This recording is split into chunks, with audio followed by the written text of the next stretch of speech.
Hi, welcome to Life on Mars. Life on Mars by Ross Cowman. Uh, we're playing here um, with, who are you guys? I'm Brian. The camera's not working, but I'm here. Everybody. Okay, I I am Toby. I am Toby. here. And I'm Alexander. My camera is off for the good of the group. Yeah. Okay, and I'm Aaron. Aaron Field. I do a lot of games. I help run things for Indie Plus. I do the games in the bar a lot of times. This is not part of that, but you should definitely check it out. Uh, does anybody else want to uh, say anything about what they do? Stuff like that. I work on computers during the day, but I play a lot of games with people all around the world. I've also participated in Indie Plus and LugCon. Cool. I am studying for exams at the moment. I have a couple of exams in a few days, so this is what I'm doing now. Nice. Good preparation. Yep. Okay. Fortunately, I have my exam on surviving on Mars soon, so Nice. ties in Excellent. nice. Excellent. I've designed two games. I'm working on a third one right now. So that's me. Cool. All right. So life on Mars. Uh, Pretty straightforward game. It actually comes with a nice little board. Um, and I'll try to give you the audience a picture of that real quick. But um, basically, you move around on the board. You take turns moving around on the board, and each different space has a thing that you describe to the group. So we're gonna create characters real quick, which is just picking one of these names and then picking a role, and then we're gonna um, start describing about our characters and talking about what they're thinking and things like that as we take off from Earth on the first manned mission to Mars and over the long journey to Mars. And after a few rounds just on the journey, eventually we arrive on Mars and we open up the board, and there's more different spaces to go to, different things to discuss, including some interactive things. Uh, that's about the shape of the game. So, uh, any questions on that? Sounds good. Okay, so let's see. I will show you this right here. Um, Oops, let's do this. Okay, so the first thing we should do is each choose a name. There are four of these names provided for us. So whoever has the preference, speak now. I would like Moo. Okay. Okay. I could be how did you say that one on the right? Hwam? I Hune. say Hyun. Hune. Hune. I could be Hune the Indian Doctor. Okay. I'll be Dakota. All right. I'll be Val then. I like Val. And then we need to distribute roles. So, uh, Well, Hyun already picked Doctor, so unless anybody has any objections, let's let him have that. sweet. Sounds Hune's good. Doctor. I'm an Indian Doctor. All right. Of course. Seems to be very important to your identity. So I will call you Indian Doctor at all times. Hmm. Uh, okay. Val will be. Actually, I don't mind. What do you guys have a preference for role? We have commander, pilot, doctor, and engineer. Nothing's really speaking to me. I'll be engineer. Okay. Then I will be Val the commander. Very well, I'm Moo the pilot. Excellent. So in real life, we'd have a name tag to write this down, but Should we just go into the gear and change our display name? yeah, sounds good. And done. How do we? Click the gear again and scroll down a little bit. Yep.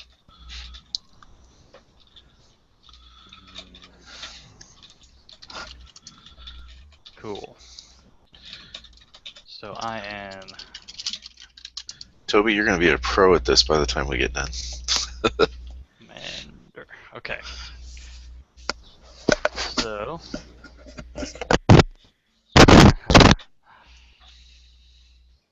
Okay. Then we need to choose a counter. So I'm kind of simulating this where we have a few of these Jasper counters. In real life, they're very beautiful, round, awesome kind of beads. On this thing, they're kind of terrible, low-res pictures, but It looks like cuts of meat. we can pretend. So pick a counter to represent you. I think I'll have this this red one. I'm gonna have the striated red one. And you can just leave them around Earth for now. I'll take kind of this one with this little yellow thing on it. And we can actually, if you double click it, you can fill in the name there, so we can keep track of who's which. And then this other one with the blue spots will represent the ship. So starting on Earth. Okay. So how it goes, we take a round, and every round the ship moves one space towards Mars. So in this first kind of scene, we are either, you can imagine we're sitting on the launch pad, or we're just about to get into the ship, or we've just taken off. Whatever you prefer. Okay, and then we're all going to take a turn. So on your turn, you choose a space that you want to move your token to, and then do the thing in that space. So for example, if you move to the cabin, it says, what gives you comfort? And you just describe what gives you comfort. Perhaps something you brought with you in your locker or in your personal space aboard the ship. You can make up pretty much anything. It's all very, it's left vague. There's no like one, no decisions have been made yet, right? So you can establish that, we're the only four aboard the ship, or maybe there's a dozen more people on board with us as part of this mission. You can describe other people on the ship. You can describe the various features of the ship. Talk about yourself, what you look like, what your qualifications are, and what kind of family you have, and everything like that. It's all just open-ended. So the four blue ones seem clear, but galley, what does that mean? yeah, so if you go to galley, it's the protocol is write this on the name tag, on somebody's name tag, and describe how this is true. So for example, if I went there, I could say, oh, Mew is a brilliant pilot, right? And I would talk about how I know you're brilliant and what I've seen you do, or what you've told me, or whatever. I describe what makes that true, and then we'd add brilliant to your name tag. In this case, we can just remember that you're brilliant, perhaps. You can also, you could choose that for yourself as well. Assign a dedicated, brilliant, or famous to yourself or somebody else. Does that make sense? Okay. Yeah, for me. So who wants to go first? I don't think there's a consistent order to the the people in Google Plus Hangouts. So whoever wants to go for it. I'm gonna go in the cabin, I think. Okay. So I have to say what gives me comfort. Yep. Okay. Along in this journey, my one personal possession I brought with me is a wooden man carved out of wood by my father, who gave it to me when I was young, and I'll be just hold that in one hand, just running my fingers along it. Mm. Nice. Okay. By the way, you can go on as long as you want, or as short as you want. It's all good. If I start to get bored, I will stop you. But other than that, whatever you're comfortable with. So, I'll go next, I think. I am Val. Okay. Val, I will go to the... I'm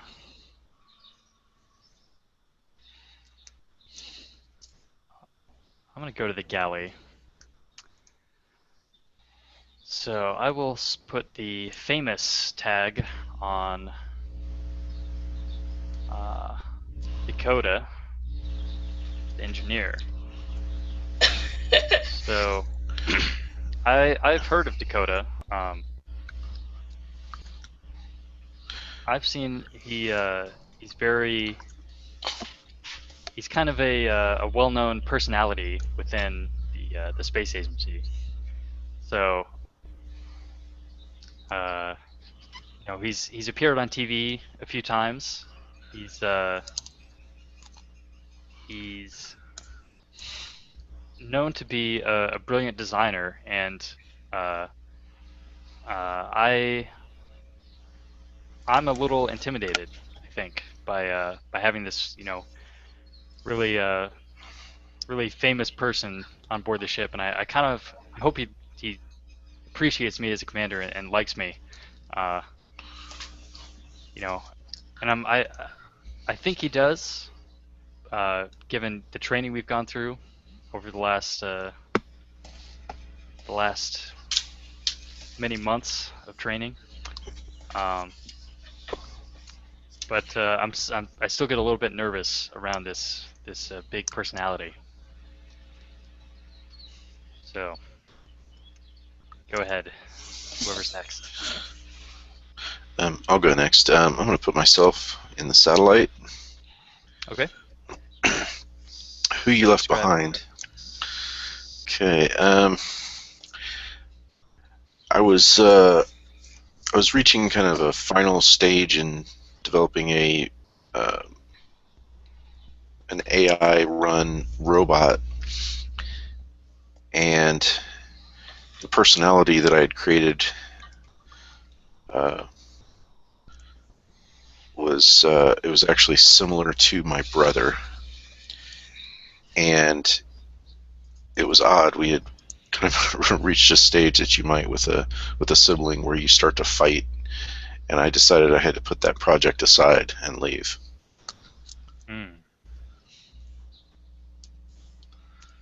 Nice. I guess that You left your brother behind? Well, no, it's or just no, a robot that was similar to a brother. right. The robot that had similar personality to my brother. Ah, nice. But being an engineer, I'm more in tune with constructions and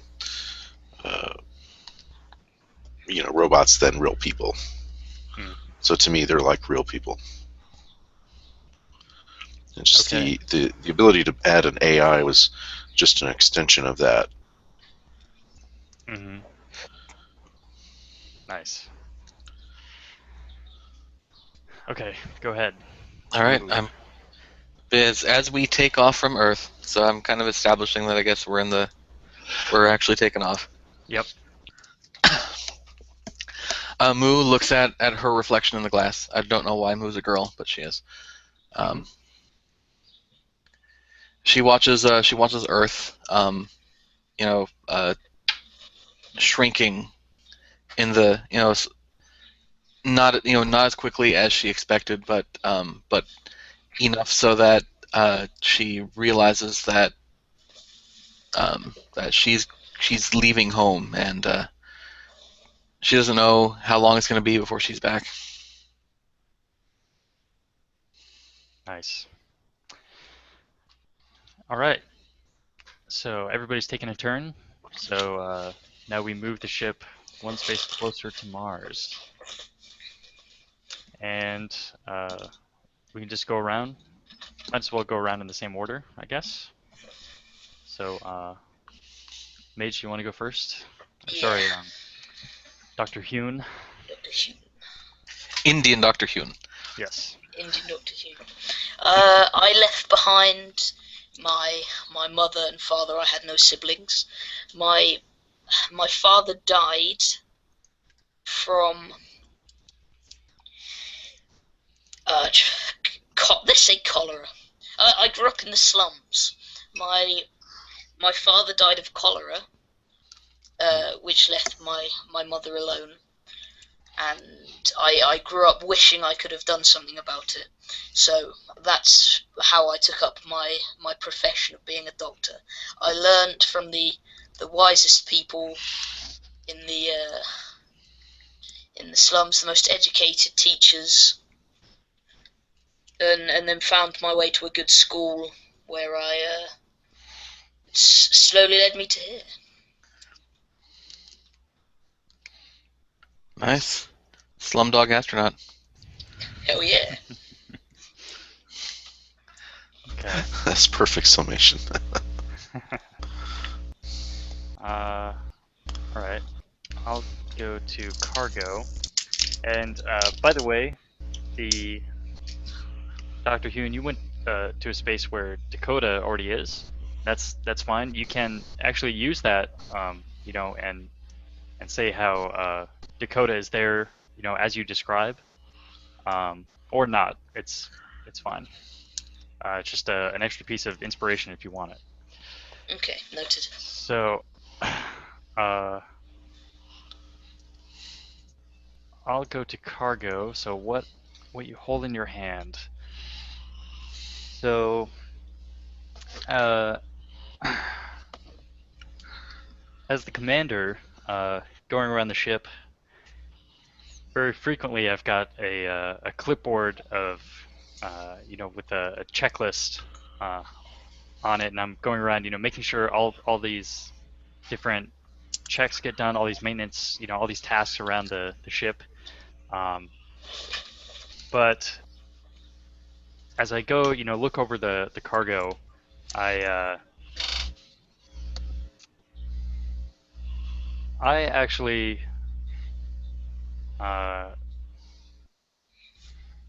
spent some time, looking over where we have the boxes and packaging, strapped down in the cargo hold for a bunch of scientific instrumentation for testing the soil and testing, atmosphere and soil and all kinds of things, looking for evidence of life. And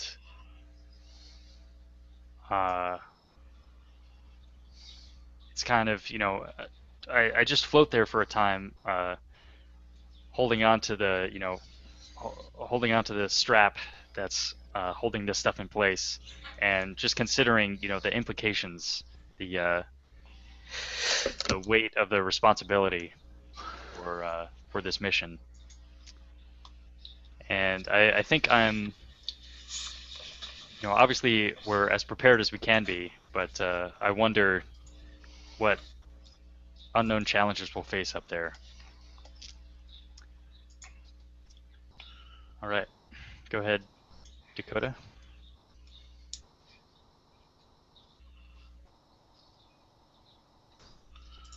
Let's see.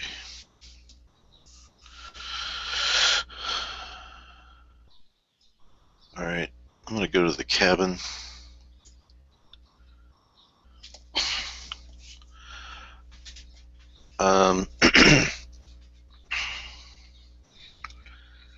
What gives me comfort is let's see, my design for our habitat that we're going to be staying in on Mars. It was designed with creature comforts in mind. I came in millions of dollars under budget, and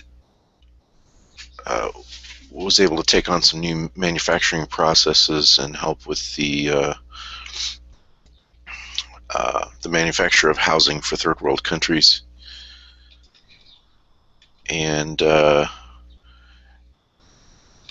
for as far as we know, this is gonna it's modular. It's going to be able to be built upon by future Mars missions, and there is no AI on board. It was before I had any of those ideas, and so I won't have to think about the AI of my brother while we're there. And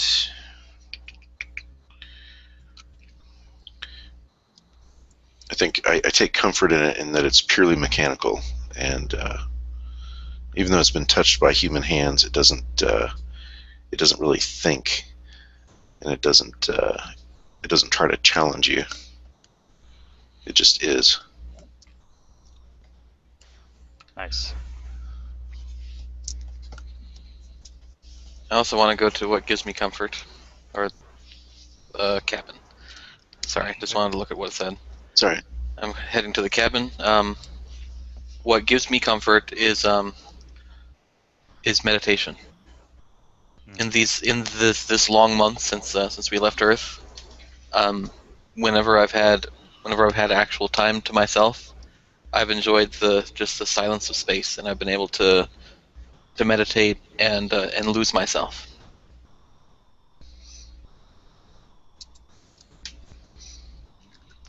Nice.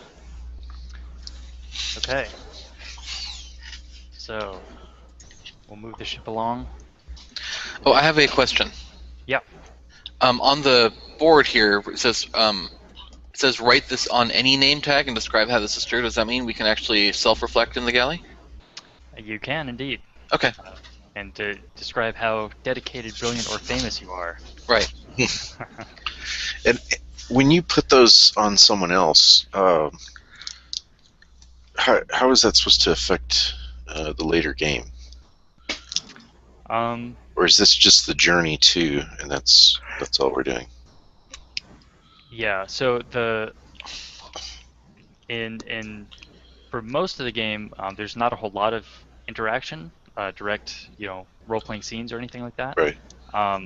So it's really just about telling the story of these people and describing them and describing the sort of the mission, but mostly about the people on the mission. There is later, once we get to Mars, there is one space you can go to where you pick somebody and actually do a scene with them. And in that case, these things might get played up a lot more. Okay. And that's how you relate with that person. But okay. It's not necessarily, it doesn't have any like mechanical weight, so to speak. It's all kind of just, adding flavor and learning more about that character. Okay. So, next month. You're meant to add it to the name of the person. So didn't you give someone brilliant? Yeah. So. Yeah, that's Dakota. Yeah. Well, we know Dakota's famous.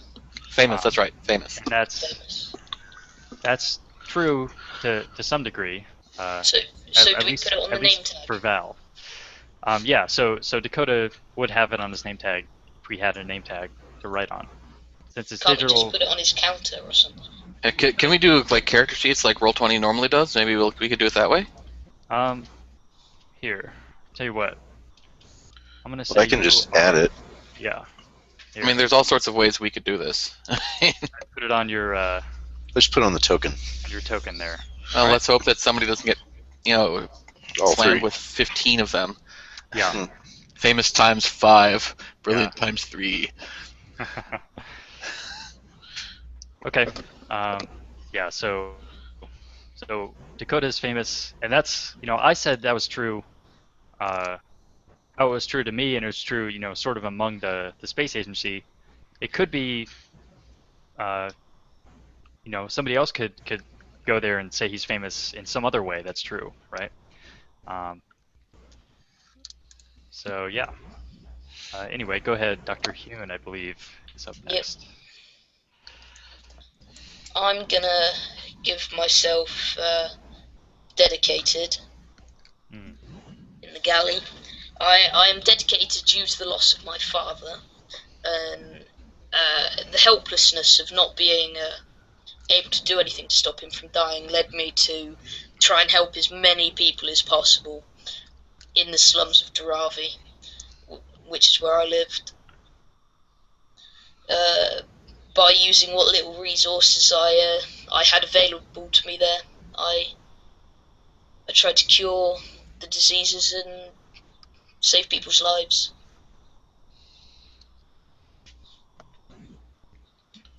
Okay. I will go. Hmm.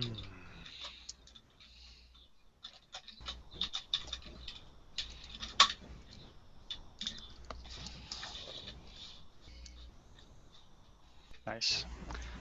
I'll go to the flight deck and Val. I think Val spends a lot of time on the flight deck. Uh, he there's not actually a lot of piloting to do uh, in the middle of the journey like this. So, but Val, likes to sit in his chair with the control console in front of him, and makes him feel uh,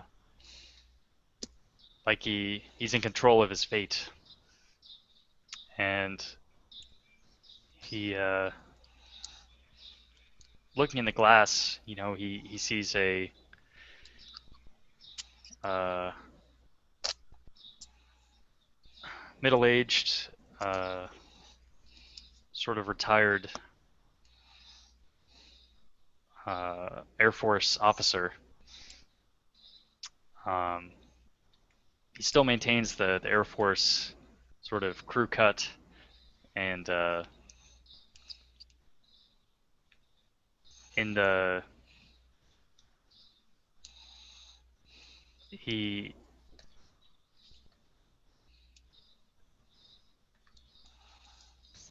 in the kind of aboard ship, uh,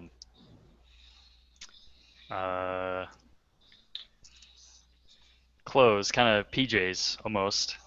Um, he doesn't look very imposing, or doesn't doesn't have a lot of authority. No gravitas to this appearance, except for his his eyes, which are if he, or at least he likes to think that if he looks at somebody sharply, they'll it's intimidating. It's the face of command still. Um, but he has his doubts that you know he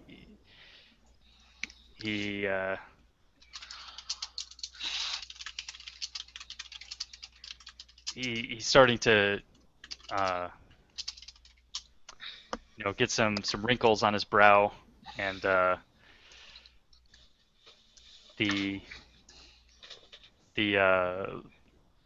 zero gravity is not doing much for the shape of his face. It's kind of kind of it highlights the wrinkles and it kind of blows out his cheeks a little bit. Um, and he doesn't really like the way he looks up here very much. So go ahead, Dakota.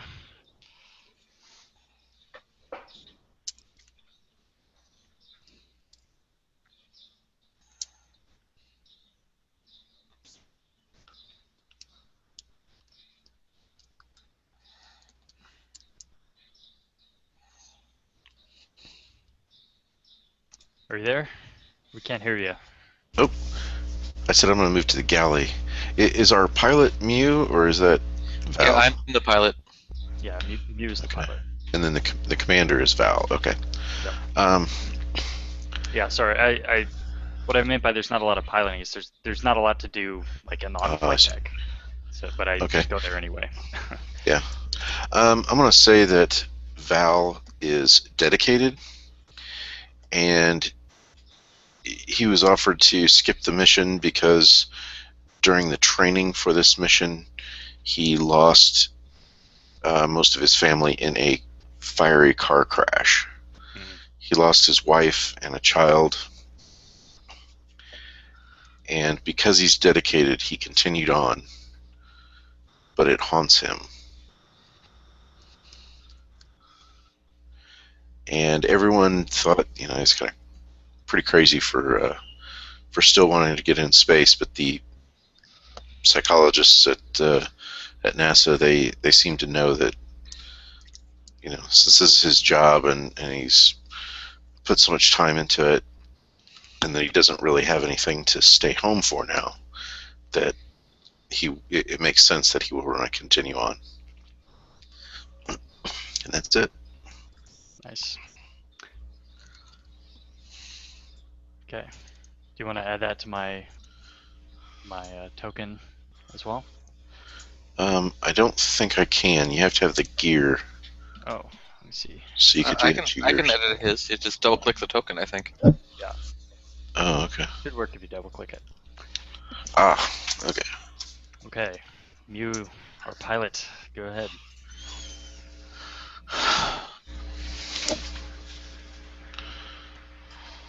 Much like Val, Moo spends a lot of time in the flight deck because she is the pilot.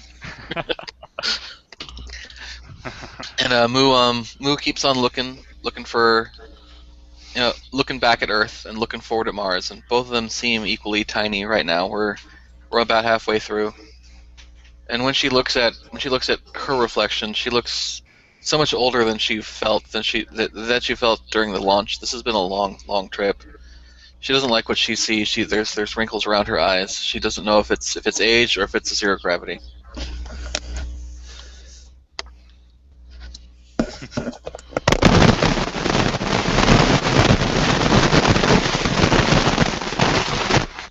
Someone opened the airlock. Yeah. Yes, indeed. We're getting some radio static from you, Brian. Okay. So that's Signs of life. Mars. Time for yeah. Not sure what that was. I was adjusting my mic. Oh, okay. I gave the ship a name. Yeah, I like that. The SSTO TAV-37B space shuttle craft. All right. Well, now it is that craft is a little closer to Mars. And go ahead, Dr. Hune. We need a nickname for our spaceship. It's the STOTAV 37B. We could call it Tav. We could call it. I don't know. I like STOTAV. Stotav sounds cool. All right. Okay, By the time we get there, we need to call it Shirley or something. Surely you can't be serious. I'm gonna put myself in the cargo room and examine the various medical supplies that I have requested to be brought with us, which includes a variety of tools such as small saws, needles and thread for stitches, as well as various herbs and other plants that only grow in the unique ecosystem created by the slum of Dharavi.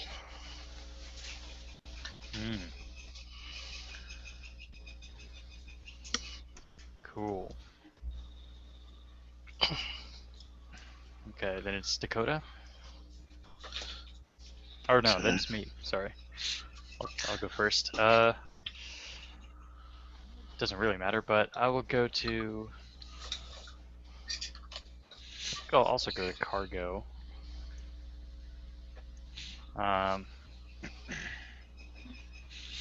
And I'm a little startled to float into the cargo area and find Dr. Hune there, and I kind of exchange a few words, and then I wait for him to leave before going to a particular storage locker and opening it up and taking out a book, and I don't keep this in my cabin because it's a little embarrassing, but this is a book on an old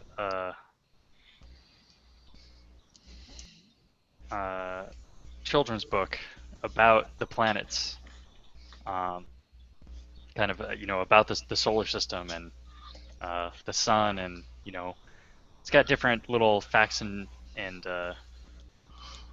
figures about the atmosphere of Mars, and I always, of course, flip to that page with a big picture of Mars and some pictures from the various rover missions throughout the years, and facts like how the atmosphere is mostly carbon dioxide, and how the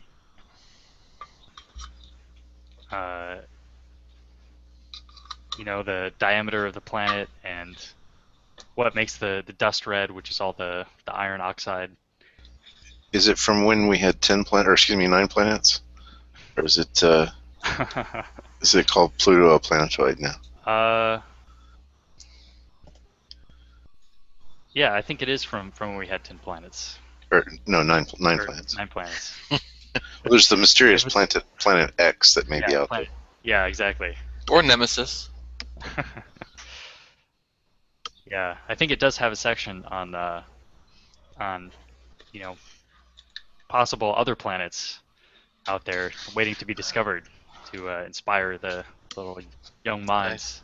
Yeah. So that's what I hold in my hands. Okay, go ahead, Dakota. Okay, I'm going to go to the flight deck. And I'm going to reflect on myself. I'm not actually looking at myself, but I'm kind of looking at the glass and then back through my reflection to the things behind me, because when I look at the reflection, I always just kind of see through myself as if I'm not there. And I'm reflecting on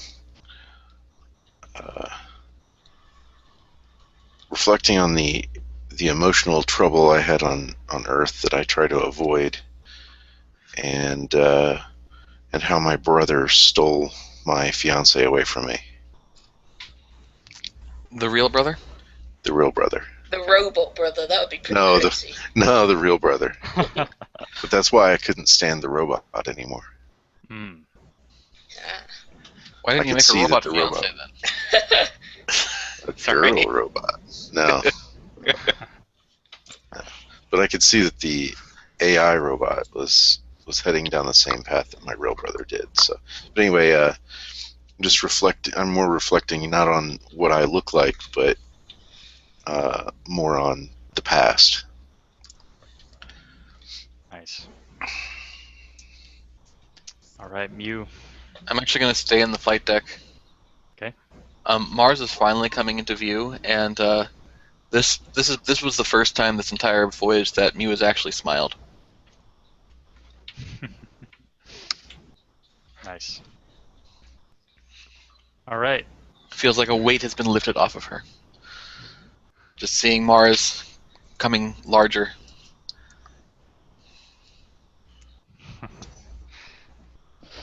Excellent. Okay, the ship moves ever closer. So, we'll have this. I'll put it up to a vote. Actually, this could be our last one, and then we could move on to the next one, or we could do one more round after this. If people still want to do some things on the ship before we land. So. I think I'm happy moving on. Okay. I would have had one turn in every room. So, are we going to get to do something this round? Yeah, we'll Okay. definitely do this round. And, Okay. I think we'll move on. I wouldn't mind having another round, but either way. Okay. Yeah. All right, we can do one more round here. I think that'll be interesting. Yeah, one more would be fine. That's fine. All right. So go ahead, Dr. Hune. I am going to go onto the flight deck, and I'm going to bounce around in the.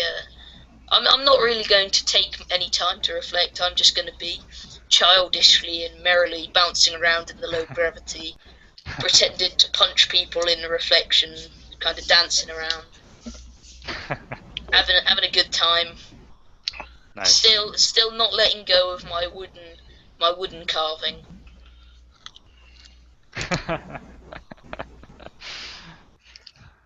Wow, I like that. We've gone stir crazy. Yeah.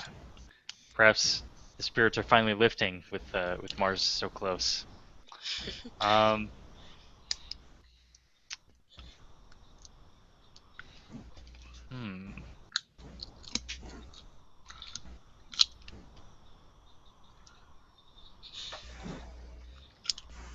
Perhaps Val will join the party on the flight deck. Yeah, I thought about it. I think I'm actually going to go to the galley though and describe how. I'm going to give our pilot something. Pilot definitely needs something. We'll have a.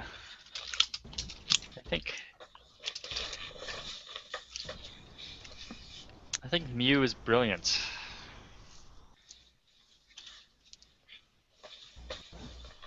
Oop, brilliant. Okay. I think obviously you were picked to come on this mission for a reason, and I think over and above your qualifications and your career as a your experience and career as a pilot of aircraft and spacecraft, you are quite brilliant when it comes to the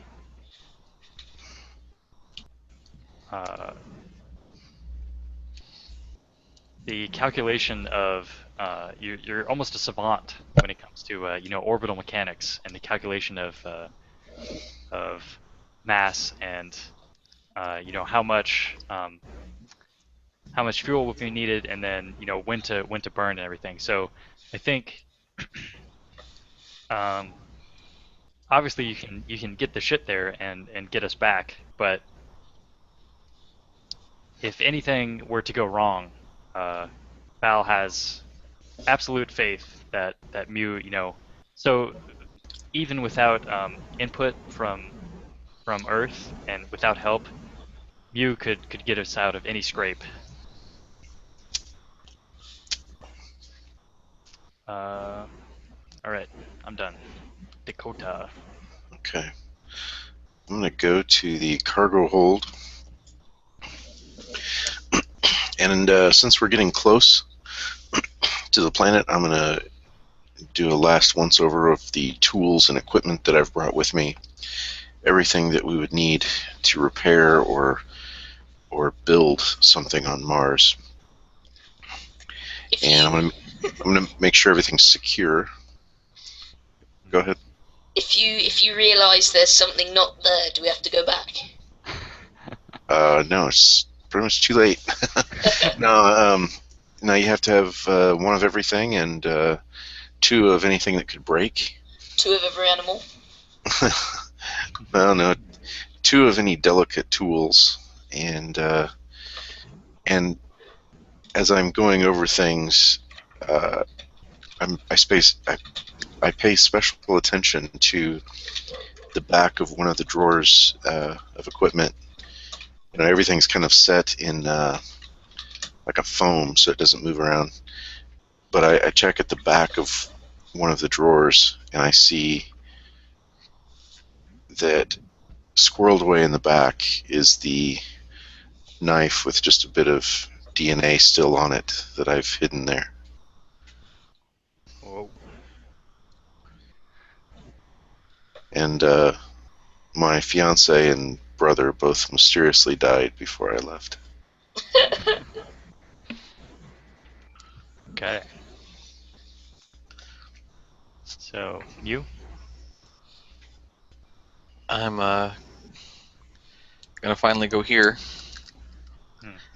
The people I left behind were my parents. They were fundamentalists. They didn't even believe that planets existed. I escaped from that, and I am happy to continue to escape from that by proving that Mars actually is a real thing. Because it's always felt unreal, even though I knew, because of how I was raised. I don't think I'll fully internalize. I mean, I'll fully internalize it once I've actually set foot on it, and I'm looking forward to that. The pilot almost doesn't believe in the place we're going. She's determined to prove it exists. But mathematically, it must be there. Precisely, and she's brilliant, so she knows that. Okay. So the ship. Now we're. The Ark. So we're on approach to Mars, perhaps orbiting Mars, perhaps even you could describe during the landing. So go ahead, Dr. Hune.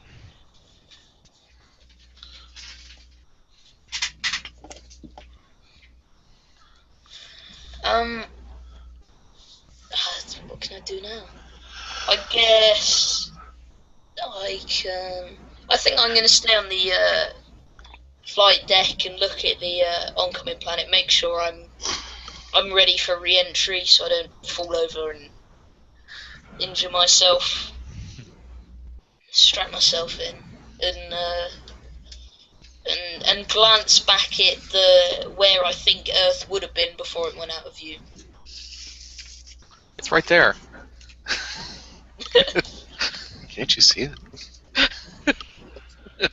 Oh, it's on that side, I see. Right, my bad. Oh yeah. Okay.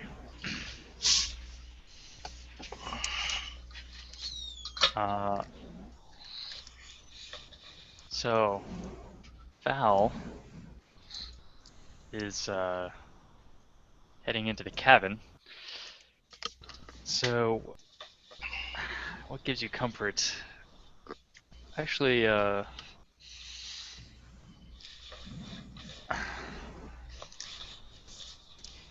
Val, Val spends a lot of time uh, on the exercise equipment, sort of in the it's a little kind of rec area, strapped down to a treadmill, or working out with uh, the kind of rubber band equipment, stuff like that. Um, Keeping in shape, especially as we're about to re-enter some gravity after a long trip with no gravity. Um, and what gives him comfort, he's able to keep his mind off of not only off of the mission, but off of his family as well, and gives him a sense of security that he can, he'll be prepared to do any running or lifting or anything for all the challenges we're going to face on the planet. So that's what gives him comfort.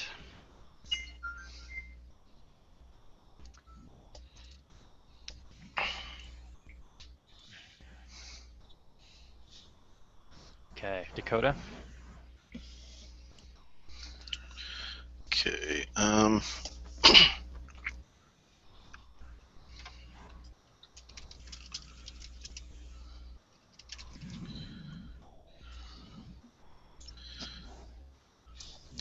going to go back to the satellite, and what I left behind was the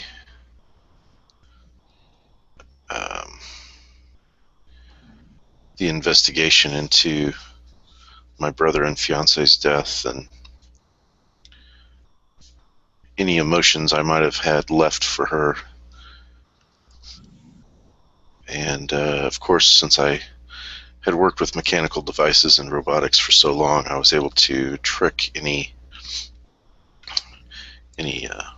bioscan or lie detector, and I was able to convince them that I had no involvement, that I had spent all my time in the lab. In fact, I had faked video and badging in and out of the building because I had access to all those systems.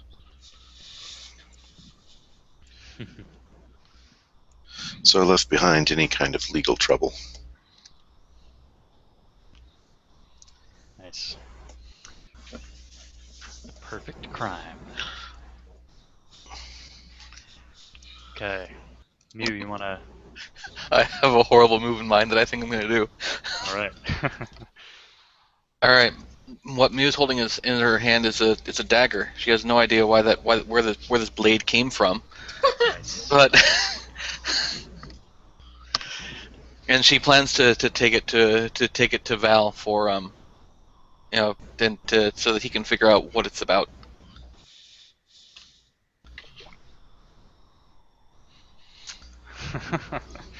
Okay. But you have no idea where it's from, but where did you find it? In the cargo hold.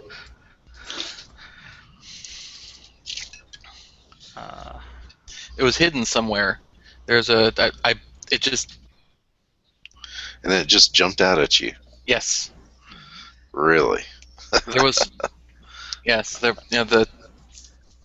during landing, things shake. Oh. Nice. Okay, so just give me a sec here. I'm setting up the other board. Okay. So now we are in real life. This is really cool because the this board that we're playing on is actually fold it in half, and so you move everything aside and open and unfold it. But is the next best thing. So you all should be on the seeing the new page now. Huh. And you might have to adjust your zoom level to see more of it. But So where are we supposed to start out? well, you'll choose that on your first turn. Oh, okay. You can move wherever. But there's a new protocol on this page. The red arrow symbol means describe deploying this module. You'll always do that one first when you go to that module. So otherwise, you can describe things. Sometimes you have a choice on these ones, and there's still the old assign an adjective to somebody in the recreation module. So What's the rover all about? So the rover is here. Let me show you real quick. That has more spaces to choose, and that is you choose another crew member and describe this together, and then you roll a die and describe the result by yourself. So, for example, you could once the rover gets deployed, then you could choose it and go, choose somebody to have an honest conversation with, and then you'd, based on the die result, you'd describe the ending of that. Oh, nice. So we have that to look forward to. Whoops. Let's see. Need to do it this way. Okay. So, Dr. Hune, you have the honors. Oh, also our ship token now becomes sort of a sun token. And when it gets to the end, we'll that's our launch window for going back. So it's fine. You can rename that if you want. Dr. Hune, take us away. I am going to put myself in the agriculture dome, and I'm going to plant some of my various plants and herbs, and see how the food is going in there. Make sure, what would be in there? I imagine there would be a little bit of fruits, a little bit of berries. Okay. Make sure it's all tended to. Nice. So that would be the lab? Agriculture dome. Where am I seeing? You have to scroll Oh, there down. it is. Never Towards mind. the bottom. Yeah. Okay. That makes. So you still have to describe how it deploys? Yeah. Okay. How Yep, it deploys. Yeah. You should do the deployment first. Okay, my bad. So, I imagine it will, out of the Dakota's masterful engineering, it will fold out and form itself out of some small container, much like a lifeboat. You pull the string and it bursts into life. Nice. Okay. I will. I know. Now we'll head to the galley and describe a gathering. So, I know, Val calls together all the crew members into the galley for yeah, for a little team meeting here, a little christening of the the first base on Mars, and I think Val gives a little inspirational speech. A he's put on his sort of nice, clean work uniform that he saved uh, just for this occasion, and he's even got wearing his Air Force medals, and kind of inspires everybody to work in the spirit of cooperation, and and uh, I know it's going to be tough, and we're going to face challenges down here, but we have to work together, and we have to be honest with each other about our struggles. There's no shame in asking for help, any problems, even personal problems. I'm here for for you, and let's make this mission a success. I know it will be. And yeah, I'm sure nobody will end up stabbed in the back and left to die on the Martian surface. Certainly not. No, that could never happen. No way. Go ahead, Dakota. Great segue to Dakota, by the way. Yes. Nobody will ever be stabbed. Not at all. Uh, Right, Dakota? right. Okay, so I deploy the workshop. That's that and the lab are my two main focuses. The workshop,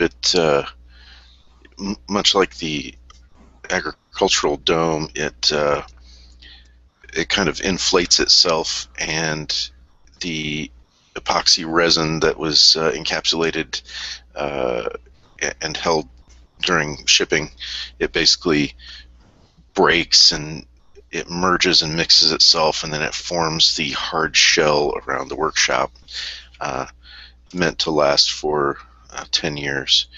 And when I get inside, now do I answer both of these questions or just one of the two?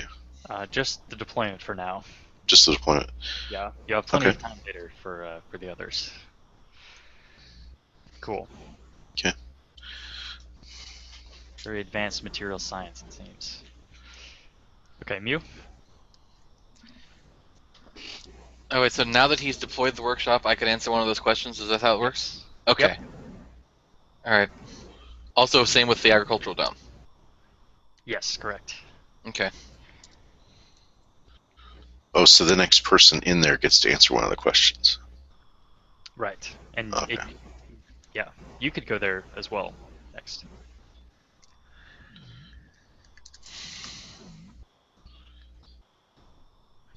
Okay. But Mew. Mew is readying the rover.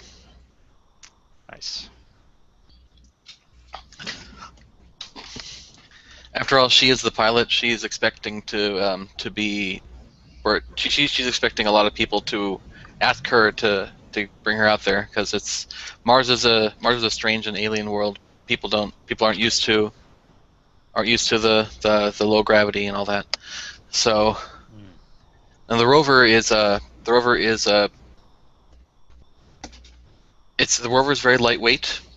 It sort of looks like the lunar rover, but has additional wheels.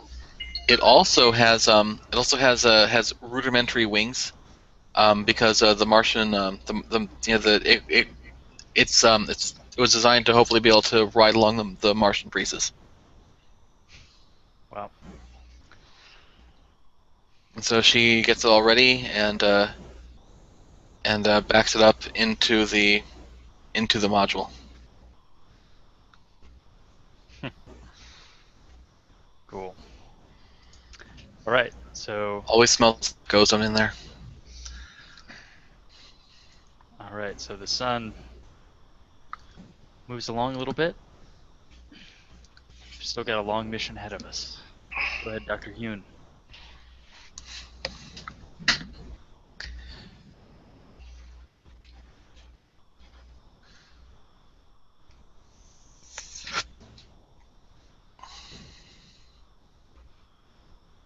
You're muted, by the way.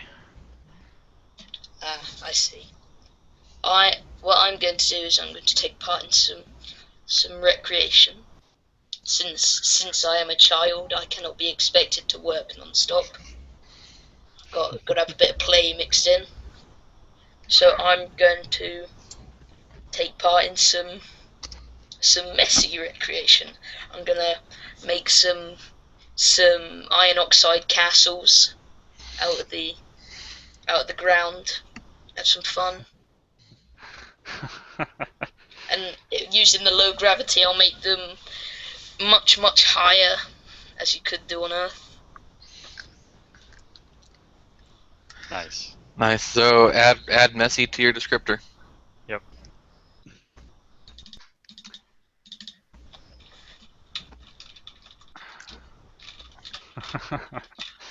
Oh man.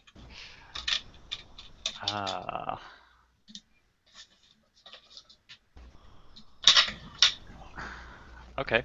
I'll go to Agricultural Dome. And Gonna pick some berries. I'll actually describe the memory of Earth. So Val walks in to this dome and sees, the little plants.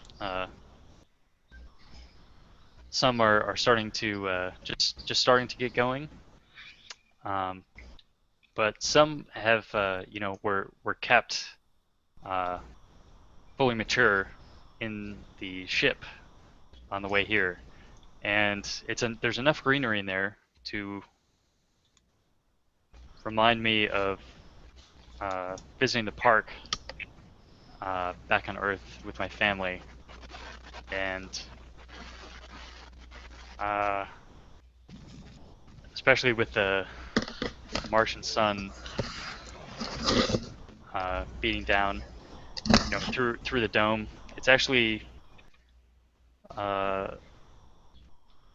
it's fairly cool on Mars, and it's even still a little cool in the agricultural dome. It reminds me of a fall day back on Earth, and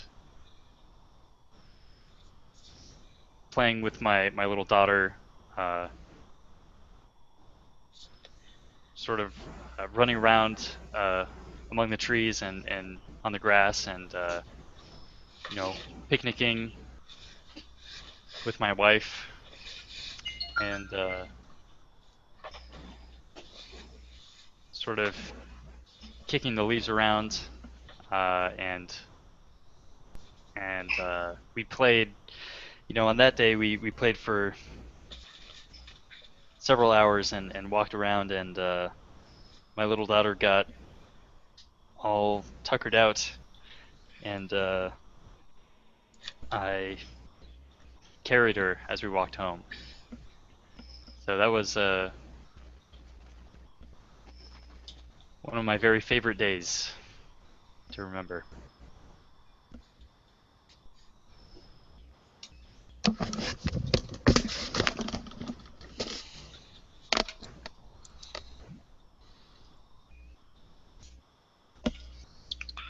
Okay.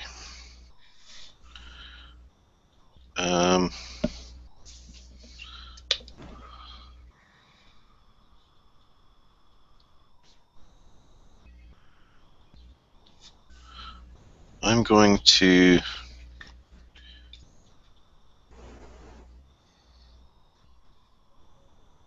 go into the recreation area.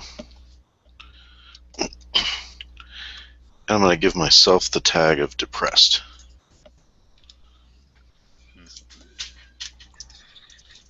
Come play in the sand. That'll cheer you up. And even though Dakota got away with the crime back on Earth, he's now, he's elated that the modules are deploying fine, but he's depressed that that he had so much that he lost back on Earth.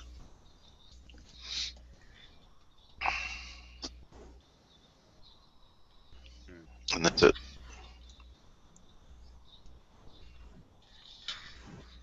Okay. To Mew.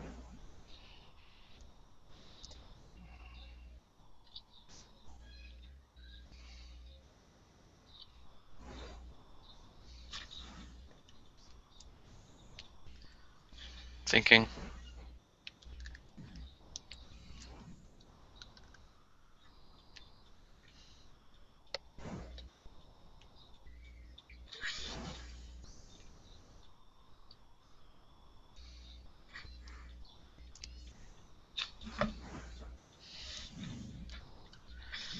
I'm gonna go to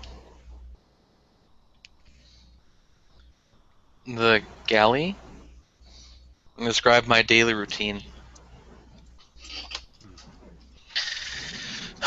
Days on Mars are slightly longer than Earth, and so for the first time in a good long time, Moo feels like she's actually getting the proper amount of sleep.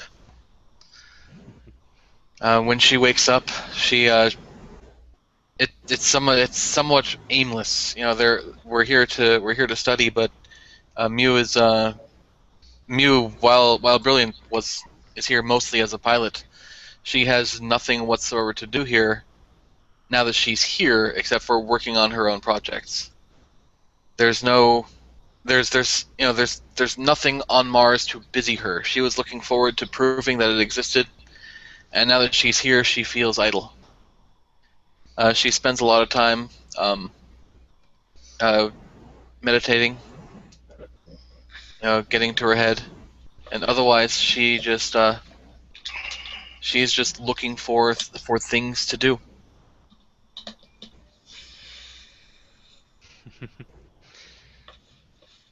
All right. Meanwhile, the launch window is still a long ways off. Okay, go ahead, Dr. Hune. What were the things I could do in the rover? So let me bring that up again.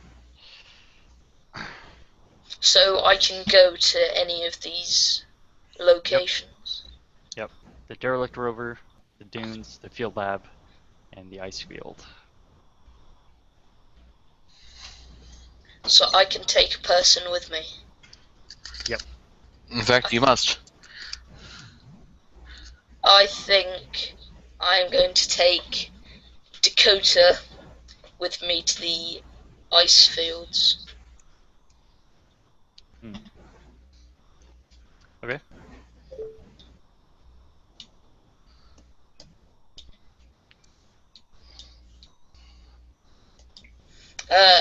In order to dig up some ice to look for any frozen life forms, any bacteria that may be preserved within it.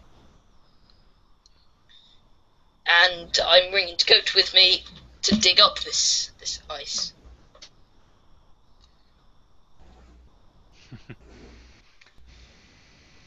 Okay, Dakota, you can also describe stuff as you like. Okay. In the ice fields. It's way down there. Okay. Yeah. So the work you do together. By the way, you can also you can roleplay the scene with dialogue and such if you want. It's totally up to you guys. Okay. All right. So you were wanting to bring back ice for us to use as water, No. or just for study? I'm gathering it for study to see if I can find life in the ice. Okay. So I'll have my kit with me for collecting samples, and I'll have a shovel for you. Oh, okay. I want to ask you if you've ever thought of, once you got here, that you'd actually want to taste the water. As the doctor of the group, I would not suggest we drink any water until it's been examined. But it will be interesting to see what it tastes like. This is for sure.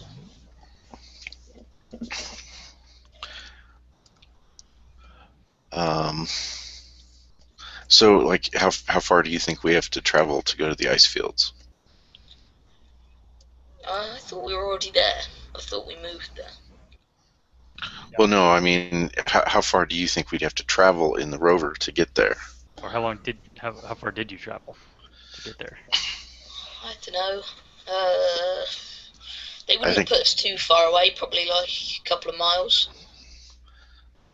well, from my knowledge of Mars, it would probably be about a day's travel from anywhere worth landing.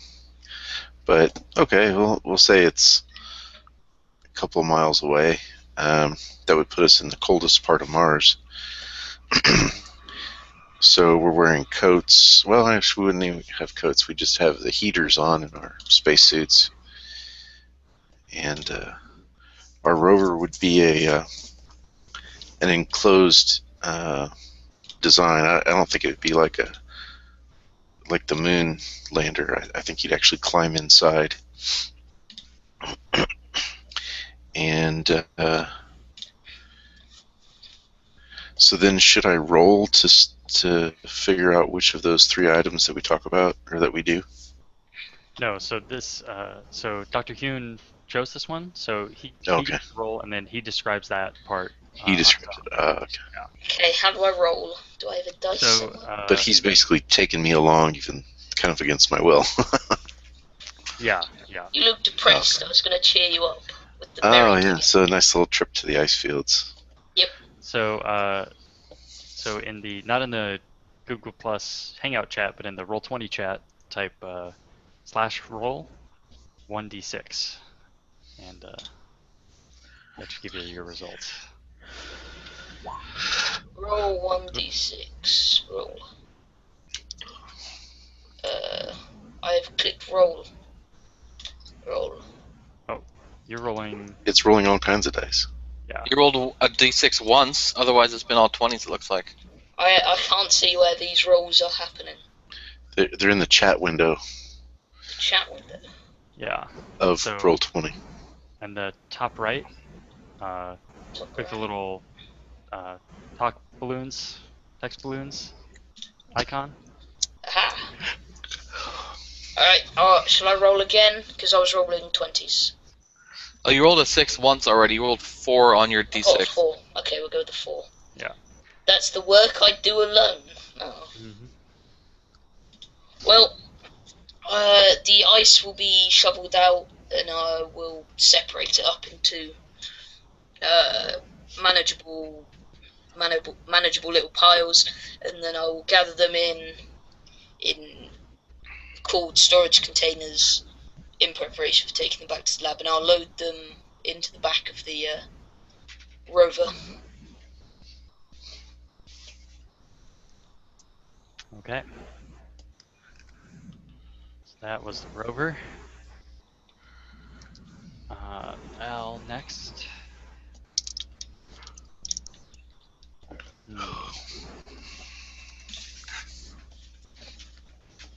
I will. Oh.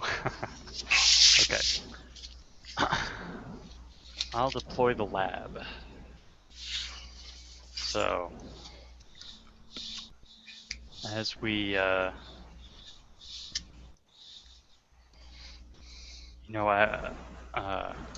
Dakota seems to be falling a little behind in his responsibilities. So Val decides to take it on himself to deploy the lab, and he heads out there. We are in a colder area of Mars, so we've got nice, very well insulated suits, but they're kind of bulky. And as Val heads out there and expecting it to be easy, he follows the checklist and turns the screws and pulls the tabs on this big, oddly shaped box, and the what did he call it? not the plastic, but the Like epoxy. the epoxy does start to break apart, and it kind of a section here and there sort of um, unfolds from this big uh,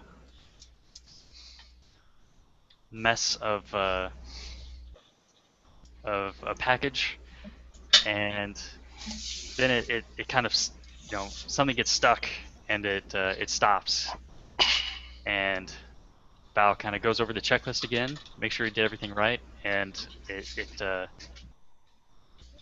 should be working, but something went wrong. So not having Dakota around, uh, he goes over the checklist again and decides to just kick it in a couple places, and it's kind of difficult to move around this thing and to get a good solid kick in, but eventually he bangs it in the right place, and it continues unfolding and pops up, and uh,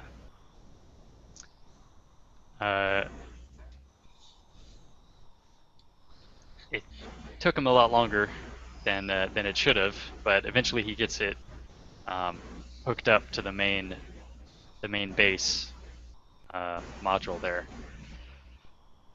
So hopefully nothing was too damaged in in this process. Are you going to tell Dakota that you kicked it later? I'll see if he notices before admitting anything.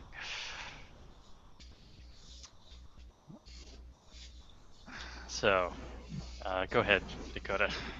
Okay, so since he took me, on the rover, um, do I have to take this turn to travel back, or? No. Oh, okay. That was the whole scene there, and I see. we can assume that you travel back, or if you like, you can go on the rover and describe something else. Maybe describe the trip back. But that's up to you. Time is fluid here. Gotcha. Let's see what's in the gallery. Gathering your daily routine.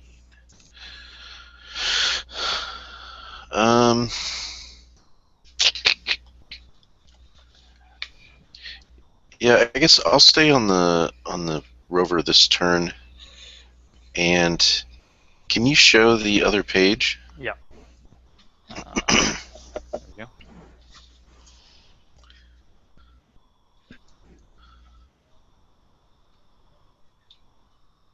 Let's see.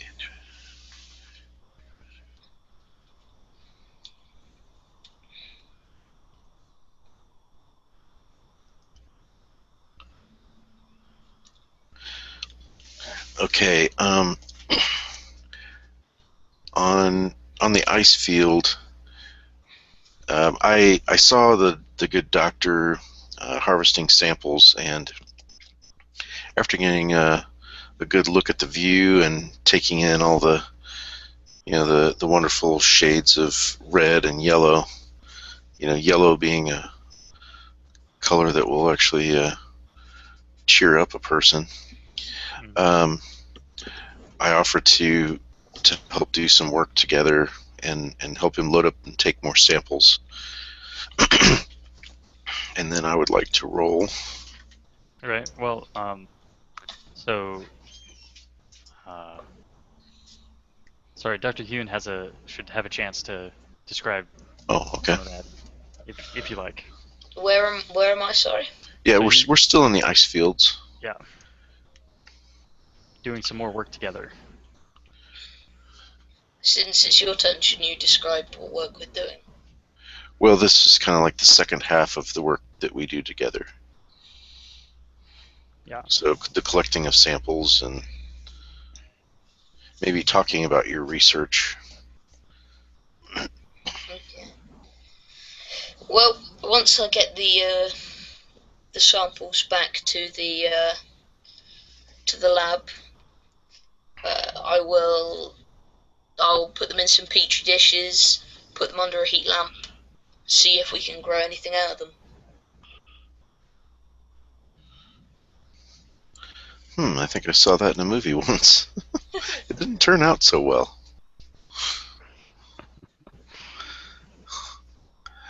Okay, and then I want to roll. Oh, the work you do alone.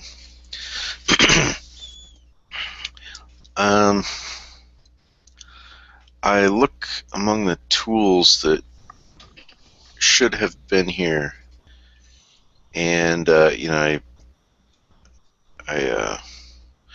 pull out a wrench, in order to tighten a few things down and just check adjustments on the rover tracks or treads before we go back.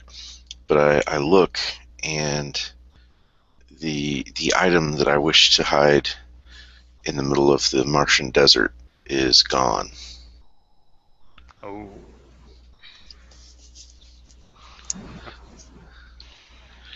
Okay. And so now I have to subdue a panic. Could I possibly notice this subdued panic? I think to you it might just show a little bit of surprise. So what's wrong? What's wrong? You seem worried. That's odd. I checked in mid-flight and all of my tools were here. And yet, it seems like something's missing. Maybe I picked it up by mistake. Have a look at the kit I took out. No, it's not anything that you'd use for ice collection. It's only for repairing a very vital part of the life support system. Oh.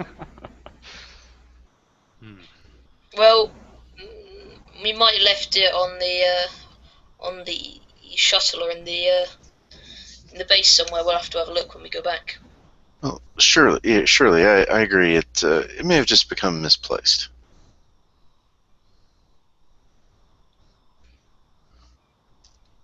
All right. Mew?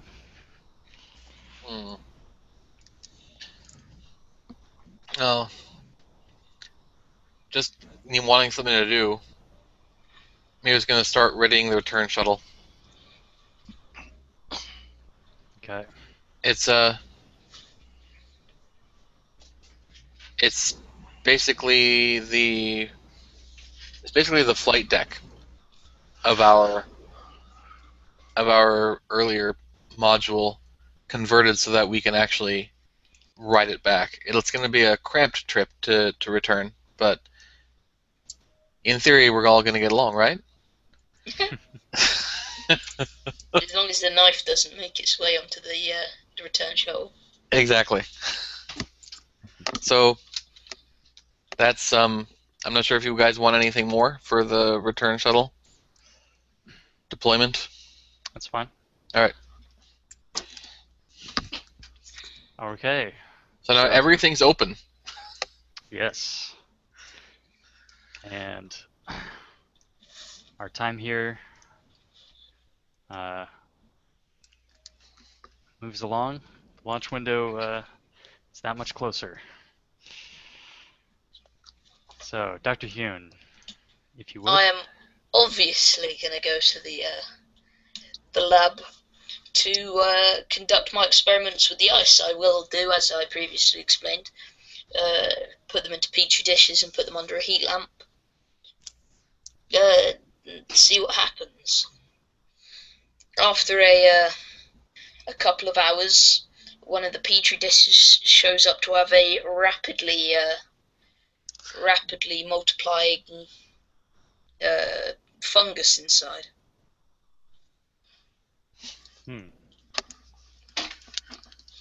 I put the fungus on ice to slow down the spread, while I will go get a microscope to examine what is happening. So I'll come back with a microscope and I'll have a look at it. and I see that it is expanding incredibly quickly, faster than anything I've seen before. So I will freeze it to stop it expanding altogether. Make note of what it is. From my knowledge, I work out it's a fungus, and then put it away, labelled, and start work on the other samples.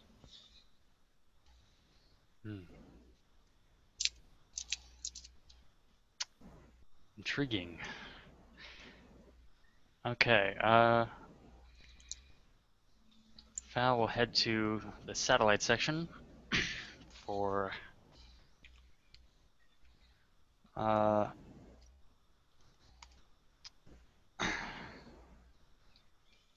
the crew members.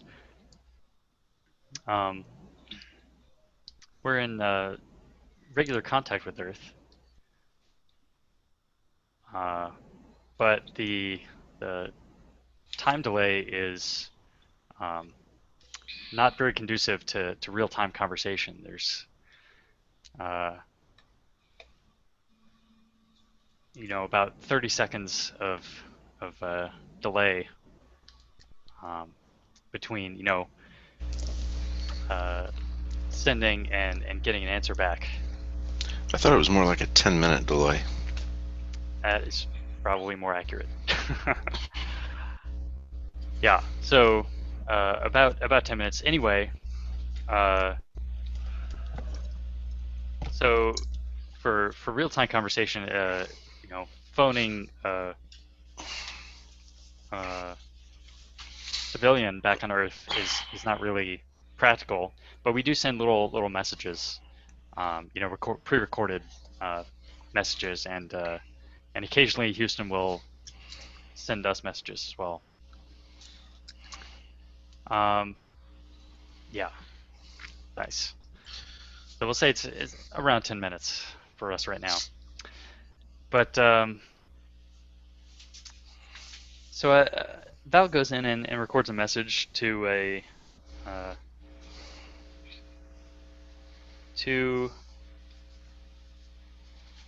his own mother, maybe for Mother's Day, and he talks about his kind of his routine a little bit here on Mars and what it's like.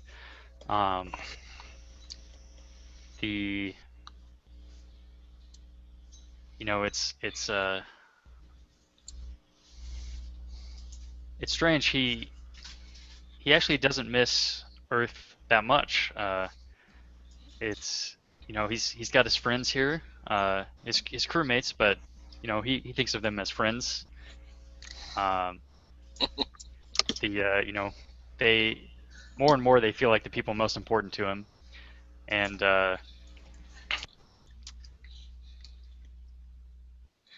going out there on the Martian surface,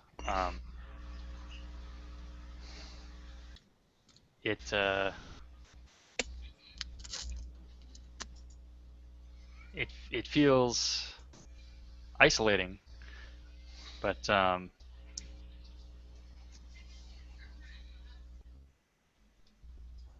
it's actually not that bad without without all the things that remind me of Earth. So that's that. Love you, Mom.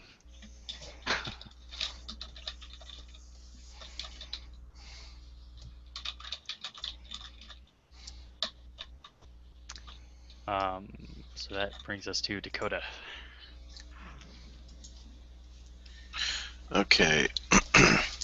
I'm going to go to the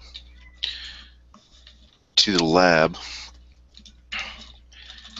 and one of the reasons I'm there is to look for this missing tool for the life support systems. And while I'm in there, I'm kind of looking over the structure. It's, one of the components is supposed to deploy, and I see something odd. I see a bracket that doesn't seem to have unfolded properly, and I look at a lower section, and I see a definite boot print, and I fly into what for me would be considered a rage. I get somewhat angry. Who kicked the bulkhead? Uh-oh. We had training on this. Now, who thought that what they needed to do was put their boot in the bulkhead? You could have killed yourself. And I am definitely going to bring this to the commander's attention. If someone doesn't want to, die in the vacuum of space, they might want to consider using tools other than their big boots. And is the doctor there at this point? I'm in there. Yeah. Doctor, can you believe that someone trained to operate in space in a non-oxygenated environment, that they would kick something and risk exposure to this hostile, non-breathable environment? I did notice that was a bit odd when I first come in here. Who was it that set this room up? It was neither you or I, because we were gone, and when we come back, it was set up. That's correct. Well, let's look here in the logs. And out of character, was that Val that set that up? It was indeed. It was. It shows here in the logs that it was our commander that set this up. Well, we surely need to bring this to his attention, because of all people, he should have the highest levels of safety. Are you with me, Doctor? I certainly am. Safety is my #1 priority. What a feeling the next turn we're going to have a gathering.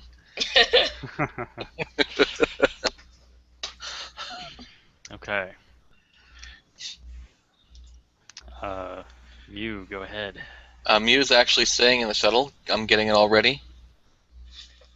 And she's realizing that she doesn't want to leave. Mars feels more like home to her than Earth ever did. Even though you can't go, she does miss the feeling of the wind on her face, but this still feels more like where she belongs than Earth ever has.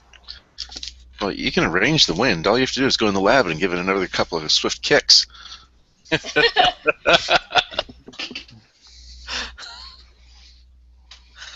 So that's Mew. She's just puttering around the return shuttle, prepping it for the inevitable departure. And it's somewhat of a melancholy thing for her, because she likes the work, but this is where her soul is. Mars is home. Nice. All right, the unconquered sun continues its way towards... Is that what we've named it finally? Apparently. Okay, so I'm going first again, I assume. I am going to go in the galley and call a gathering. Oh, okay. Come. Oh, no, we don't want the sun to come with us. Hold on. Takes a long time to get across Mars. There we go. Okay. I've called this gathering because there's a number of things to discuss. One something I've want to talk about, a discovery I've made in the lab, and And someone kicked the lab. These two things. I think we could talk about the kicking first.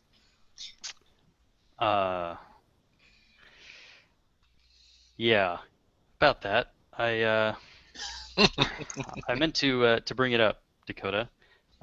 Since you were out, and you didn't seem to be getting around to it, I took it upon myself to open the lab, and I admit I got a little frustrated when it didn't unfold properly, and I made sure that none of the damage was critical, and I did get it set up. So you can, if you have a problem with that, you can certainly air your grievances with me.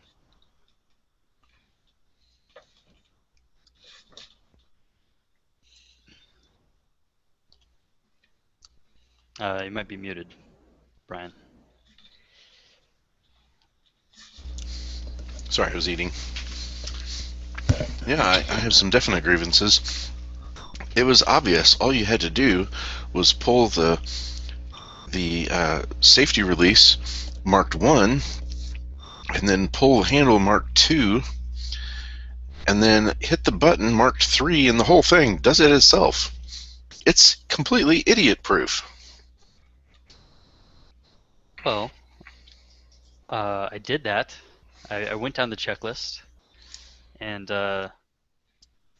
it started to unfold, but apparently something went wrong. So, um, things happen in transit, and when we land. So, I'm not saying it was anyone's fault, but I had to get it set up. Well, this is an incredibly reliable and tested system, and there's no reason to put your boot into the bulkhead.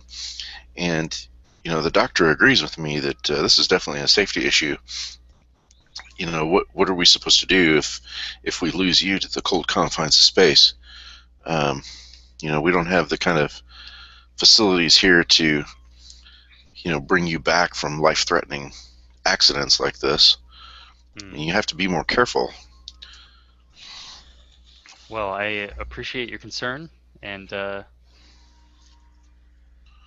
think you're absolutely right. We could all use a reminder that we are very much alone out here. Well, I expect that, from our leader that you'd exercise the highest levels of safety. And just, please, for all of our sakes, ask for assistance with the mechanical devices around here when you need them.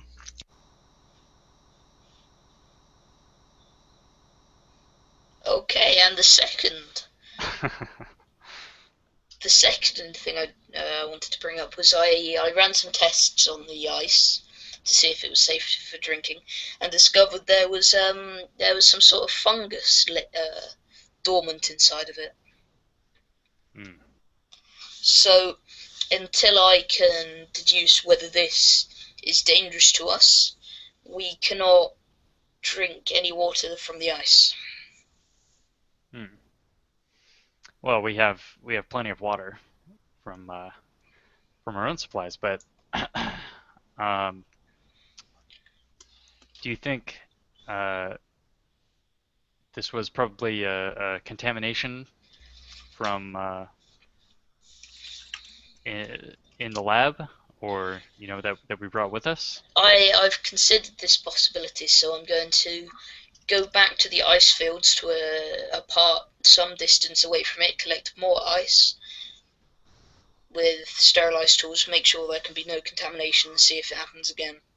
And if that does happen, I think we should send a report to Earth saying there is a very high possibility that there is or was life on Mars.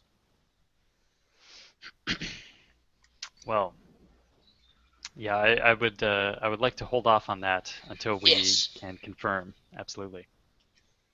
Very good, Doctor.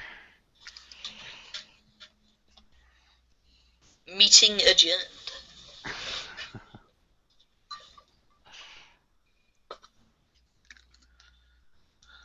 Okay.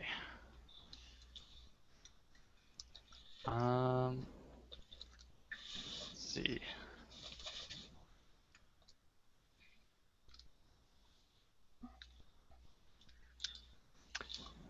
What do I like? Oh, I'll go, I'll do the rover scene here. I think I'm gonna pick.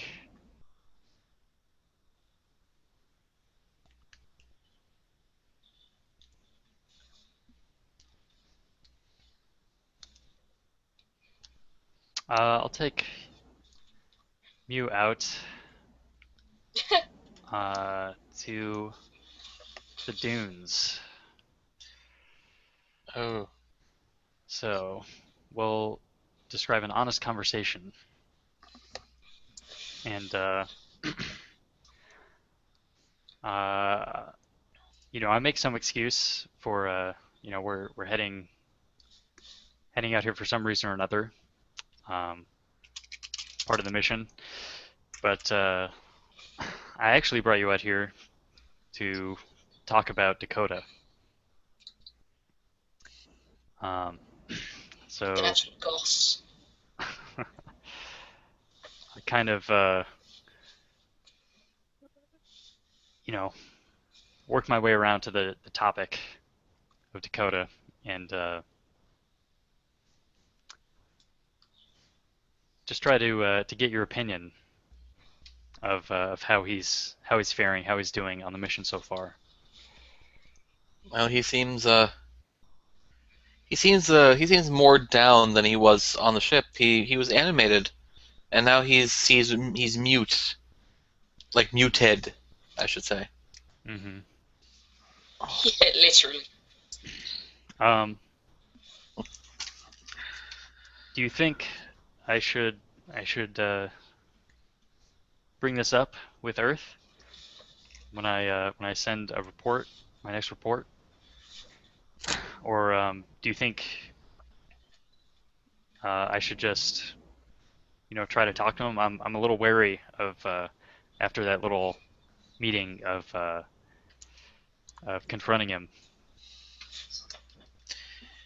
Even if you bring it up with Earth, what could they do?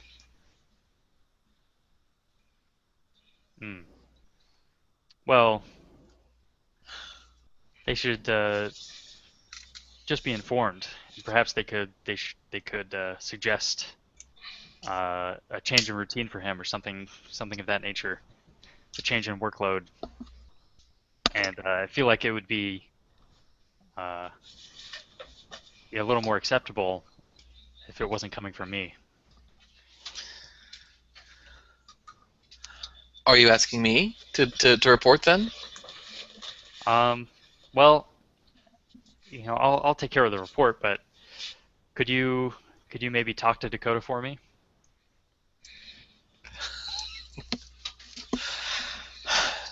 If I must. All right. I appreciate that, Mew. Have to roll the dice, I think. Yep. So after that, the conversation dies out, and we drive along the dunes. I think this is the first chance that Mew has gotten the chance to really open up the rover on these dunes. And in the low gravity, we go do a couple of jumps here and there on our way to the mission site. And I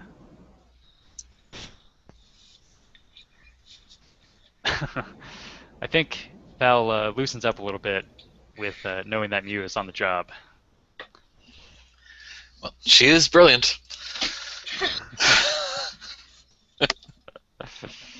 but only with numbers. You're asking her to talk to a person.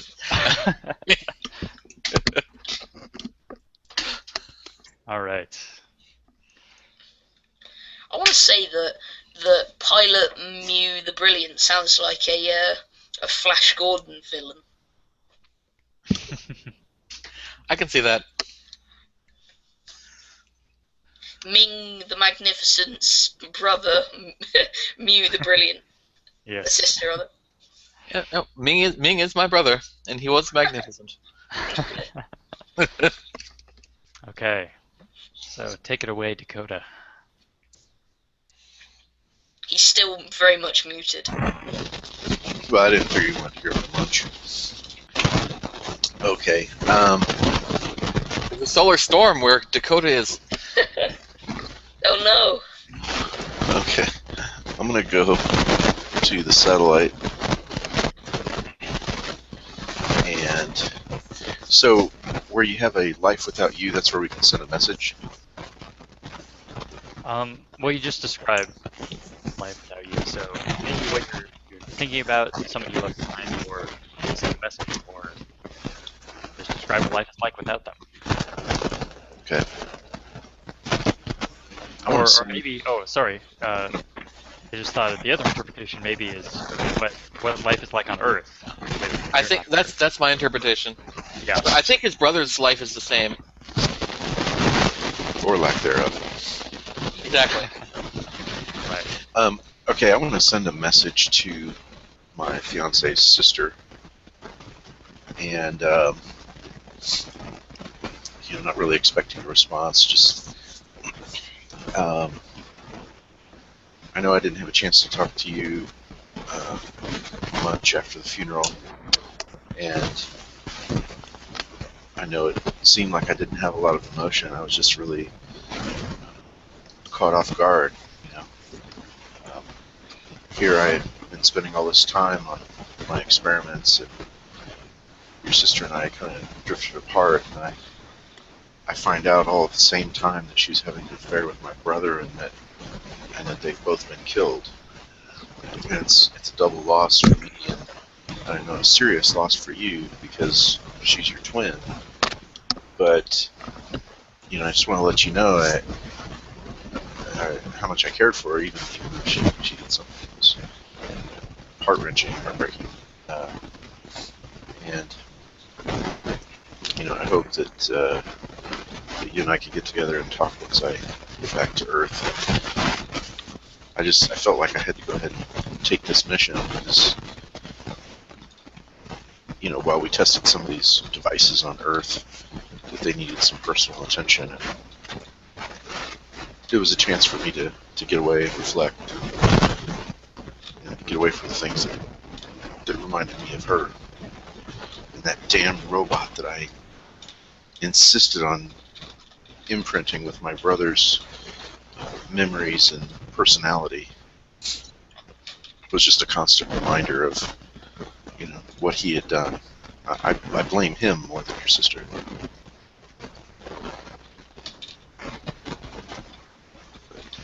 I know there's nothing I can do to take away the memory of her or or your loss of her, but just want to extend whatever condolences I can. And if your mother were only still alive, it would have been even worse for your family, but at least she was spared that. That's it. Nice. Okay.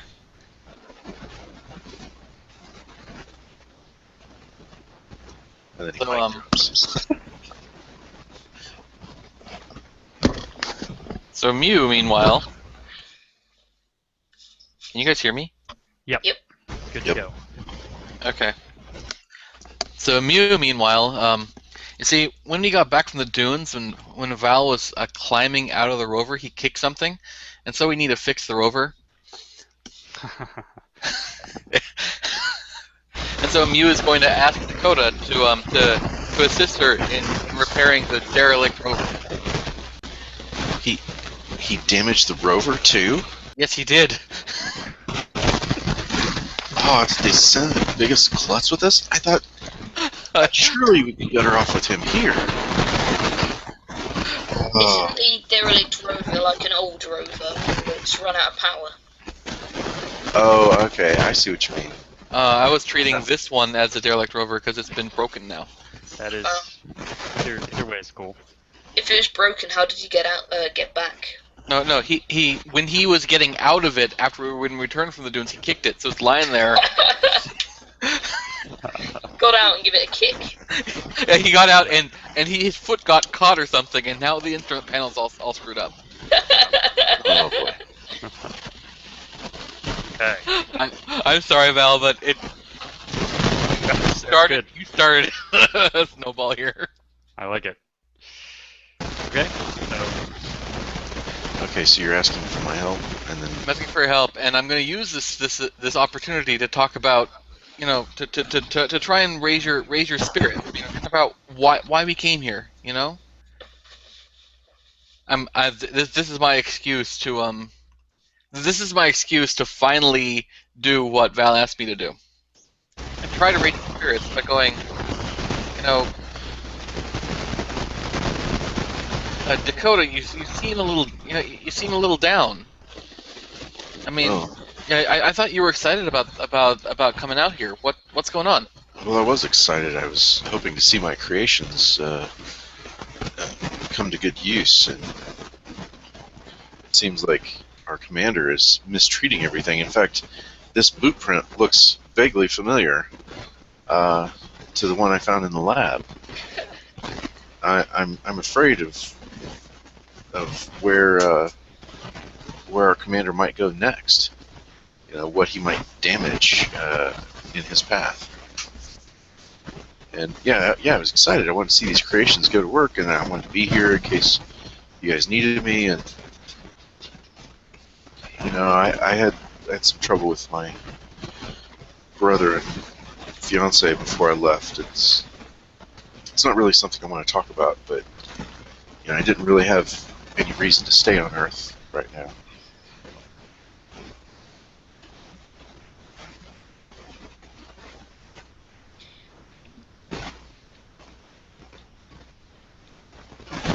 You? Are you still there? Hello?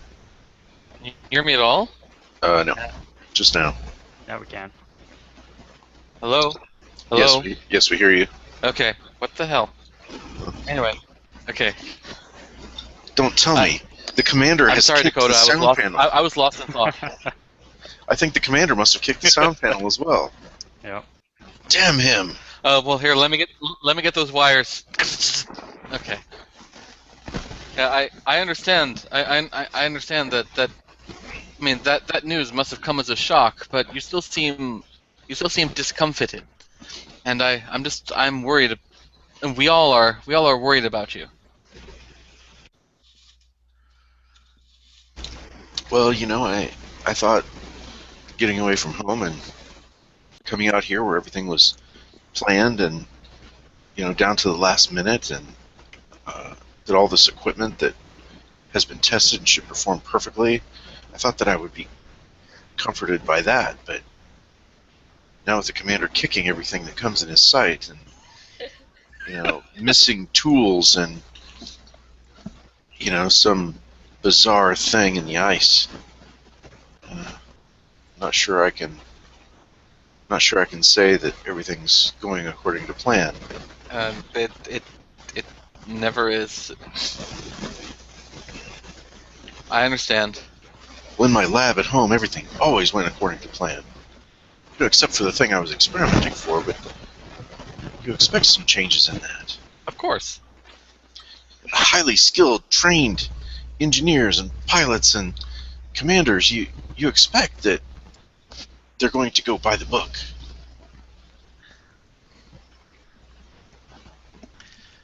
Hand me that hydro spanner, will you? Why sure. You know how to use that? I'm segueing into the role at this point. You know how to use that? Why, I'm quite impressed. Yes, surely, let me give you a hand. Okay, how do I roll? I don't remember now.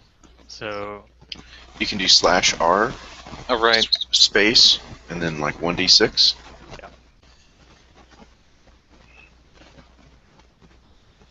That work? Didn't see anything. Oh, there we go.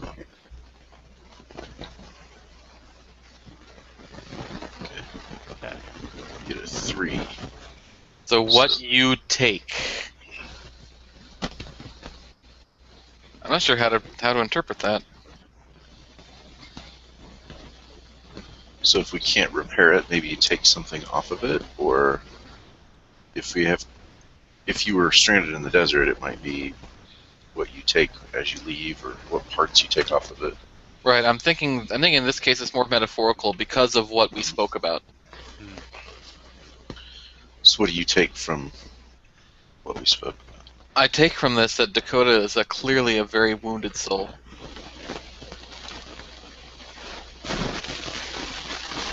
And it would behoove us all to be on eggshells around you. Am I the only one who's hearing horrific fuzzy noises? No, that's the storm that would have happened if I rolled a 5. So Brian, you're getting a lot of static from your mic. From me? Yeah. How about now? That's better. That is much better. I blame the Linux. Okay. No, my headset is slowly going bad, so. Okay, that was Mew. So we move up Kim Jong Un. yep. First man to walk on the sun. I imagine he's still there. Might as well be walking on the sun. So, okay. Quick real knife note. We have about half an hour left. So it's okay if we don't get to the final play out all the rounds. We'll just have to end it a little early, but so you know. Okie dokie. The rover is working, right? Yeah, we fixed it. Okay. I am going to go on the rover with Mew to the ice fields. Okay. Can we have the little... There Yep. we The work we do together. go. Right. So, you will fill in the role that who was it? Dakota did before the shoveling, and I will collect up the samples and making extra sure there is no contamination, that I do not touch the ice in anything other than the appropriate equipment, and I make sure you do the same. And I'm going to talk to you a little bit. When I was out here with Dakota the other day, he said that he lost a tool of some kind. You haven't found anything, have you?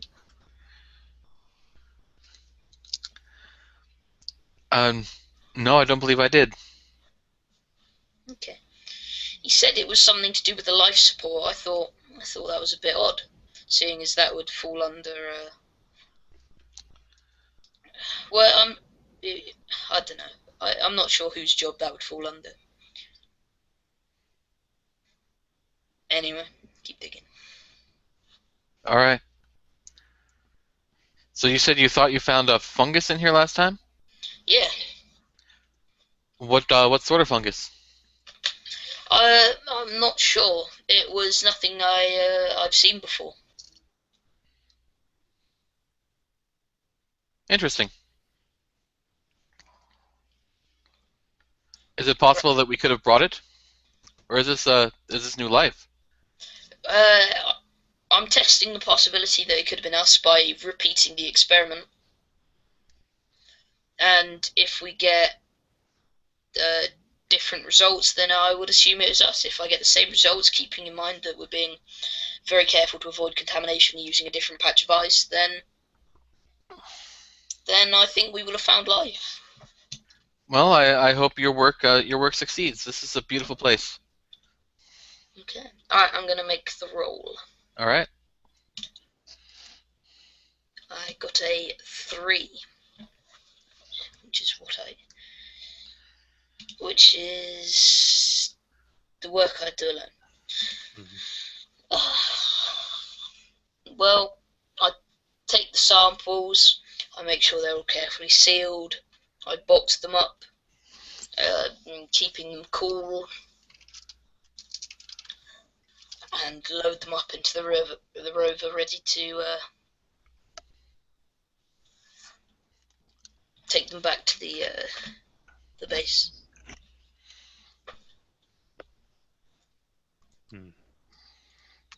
Okay. Nice.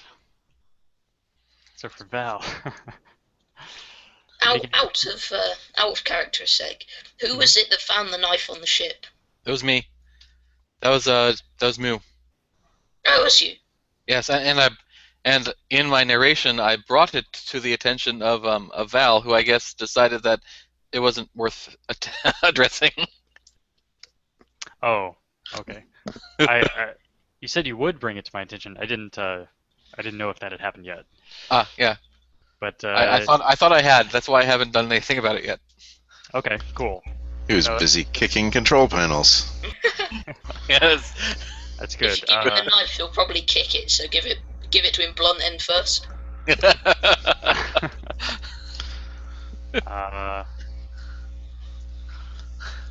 All right. So Dakota makes an interesting point.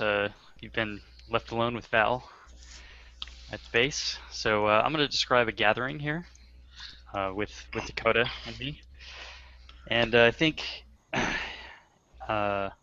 just two of you or everyone. Just the two of us. Just while you're out. And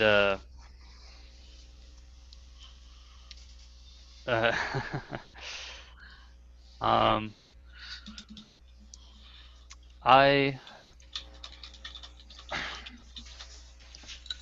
think actually I'm yes. I'm actually making a meal for kind of for us and for the other people when they get back. Where did you find meat? Where's Dakota?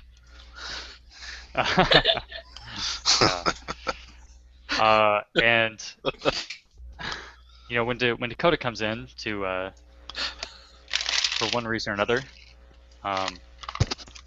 I decided to talk to him a little bit, and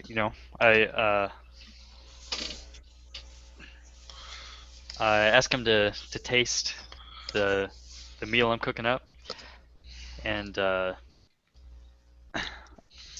you think it's well done? I mean, things take a little longer to cook up, due to the low pressure. It's harder to keep things boiling at a high temperature. So, well, whatever you do, actually follow the directions on it, and it should be fine.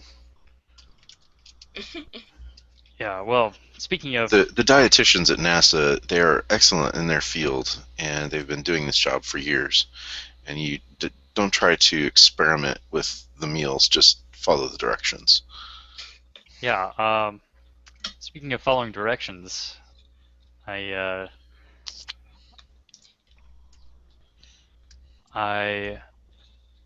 am told that you brought a certain item that was not on the manifest. What are you talking about?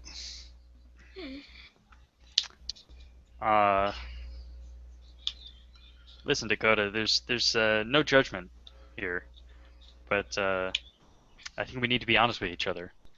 And you brought a knife on the ship with us.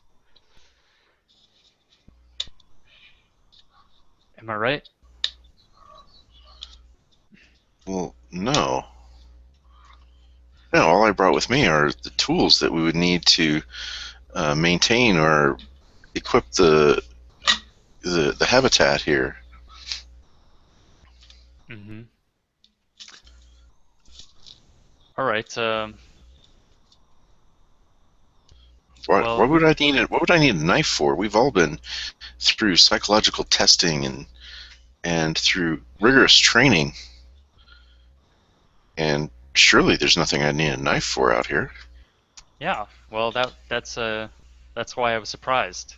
So if you didn't bring it, then who did? Dun dun dun.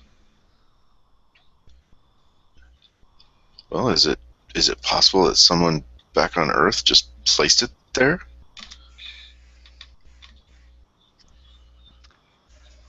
Uh, Maybe they thought we'd need it, like in that movie Rambo. That guy, he did everything with a knife. The knife actually is quite a useful tool in and of itself. hmm.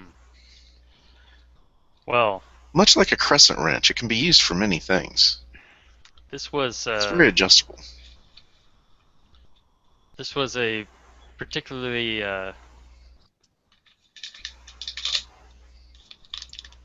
not much of a tool, considering it was had some dried blood on it, and it was more of a survival style knife. My point exactly. Rambo. They might have thought back on Earth that we could use it in a survival situation. Yeah. Well, here's the thing, though. When all other tools fail, you need a knife. You need a Everything- bloodstained knife. Yeah. You know, Everything and for was packed away. It was definitely the all the checks were done to make sure that everything was in its place, and it must have been one of us who brought it aboard. yeah, I checked the tools, pre-flight and during the flight, and everything seemed to be in place. I never saw a knife on the checklist or in the toolboxes. All right. Well, I'll have to put this in my report to Earth. Uh, And are you holding the knife at this point, or? I no, I do not have the knife. Well, You I'm not you don't holding it, have and I think probably Dr. Hune has, or I mean, Mew has held onto it. Mew has the knife. Yeah. Oh, Mew has the knife. Well, Uh-oh. so, well, that's strange. Everything was weighed and measured before we left, and you would think that even if we were off by a pound, that NASA would have had some concerns. Well, there is some allowance for variation of the crew members' weights. It wouldn't be too far out for somebody to bring it aboard. And Well, you're saying you had nothing to do with this. You Well, have no idea. of course not. And this isn't like Lost in Space where you could smuggle a whole person extra on board. No. This is a precision flight. We worked for months to get the weight of these the pieces of this habitat down, and creating this epoxy resin and coating deployment. And that's why I was so concerned with you kicking bulkheads, because if this stuff doesn't deploy, obviously a safety issue, but we wouldn't want anything sharp in here. Yeah. Talk about a safety issue, right? Yeah. I mean, what would happen if a person were to fall on such a device? Well, They might get hurt in such a way that this far out they couldn't be helped. if you really had nothing to do with this, could you help me maybe figure out who did, who brought this along? Could you talk to the others for me? Well, of course, you know that I have I have the greatest hopes for the success of our mission. All right. Which I don't know if you catch that. That's from that's from 2001: A Space Odyssey, or 2010. Yeah. It's the computer. All right, sorry. All right. Good enough. So go ahead, Well, it doesn't. Dakota. Then. Oh, so now it's my turn. Yep. Okay. Let's see. Okay, I'm going to go to the return shuttle. And it's because it's a place I hadn't been, but I know that Mew has been. And I'm looking for the missing knife. Oh god. And now apparently what you hold in your hands is one of the things for the return shuttle. So do I find the knife? You can probably do it that way, yeah? Yeah. Up to you.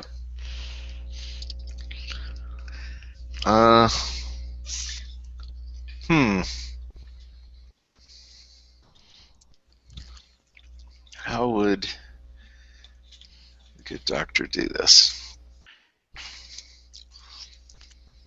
After a short period of rummaging around in the return shuttle,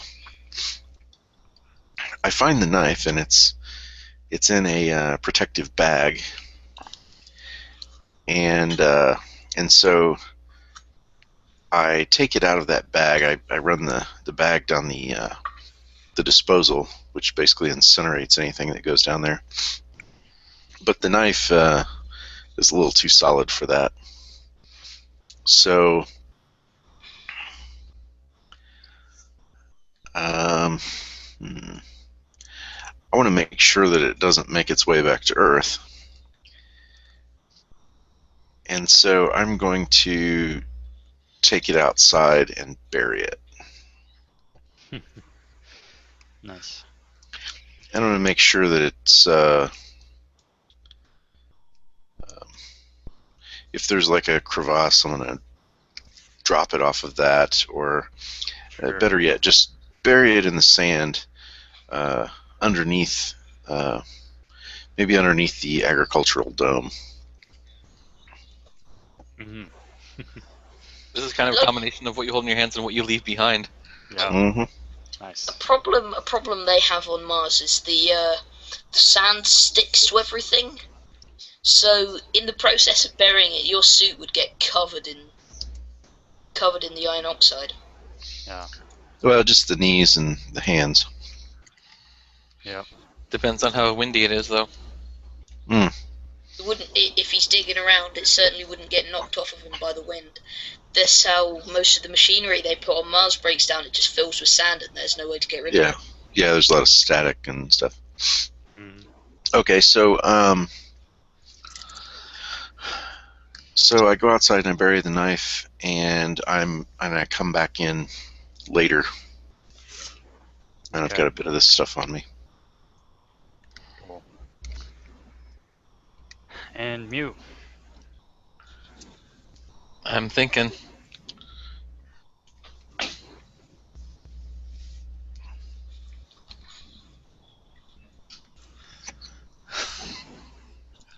I just noticed Kiki. Who Yeah. added Kiki Val? Dakota, naturally. Would you say Kiki or? Kiki. Kiki. He kicks. He's clumsy with his feet. He kicks everything. Okay.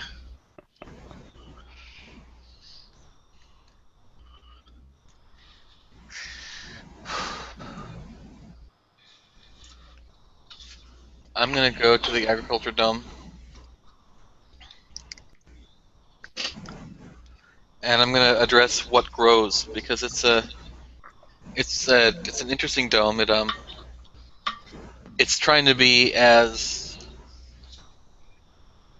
not quite self-sufficient is not quite the word, but as integrated as possible. And so, in addition to the trees and the plants that it grows, that also feeds into into an aquifer filled with fish. And the fish fertilize the plants feed the fish, and there's a nice tiny little biological cycle there. Mhm. And Moose just sits there and watches the fish swim because after the weird drama of today, she just wants to sit there and meditate and just get away from it all. Nice. All right. Sol Victus brings us ever closer to our launch date and, in a way, closer to Earth. Sol Victus, by the way, is the conquered sun or sun food. Yes. Nice. Okay. So Hune. We have I reverb again. Hmm. There we go. That's better. Yeah, I'm going I think it's when I kicked my mic on and the fan under my laptop is running. Mhm. So I'll just keep myself muted except when I'm talking. Okay. Good. I'm going to go into the lab and perform my experiment as I did before to see if there is any contamination and see if there's any more of this unusual fungus that I found in the ice. And upon examination, comparing the two samples, they are very, very similar. There is the same thing growing in the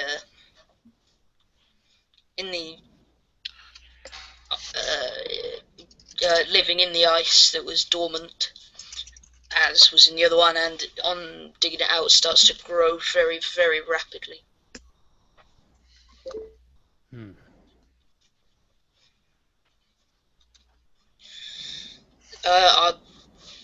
The other one is big enough to fill its petri dish. It's trying to find more room, which it cannot, so it's just kind of pressed up against the sides. I'll make notes of this. I'll take pictures, document it, all sorts of wonderful things, and I will test a small bit of the fungus on just maybe a leaf from the dome in a controlled environment.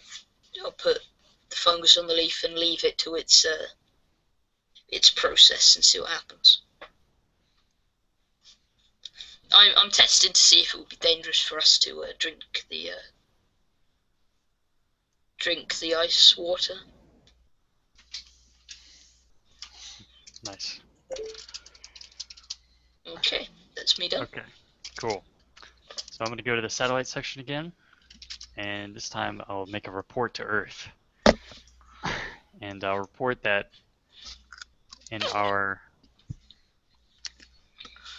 7th month on the red planet, we have an exciting announcement, and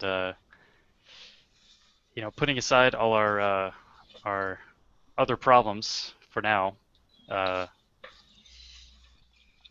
Val sends the pictures from the lab of these petri dishes with this crazy fungus, sort of overflowing, and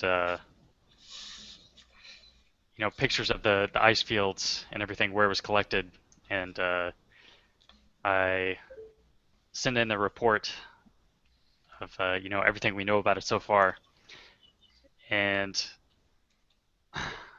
I assure them that Dr. Hune is very confident that there was no contamination and that this is in fact a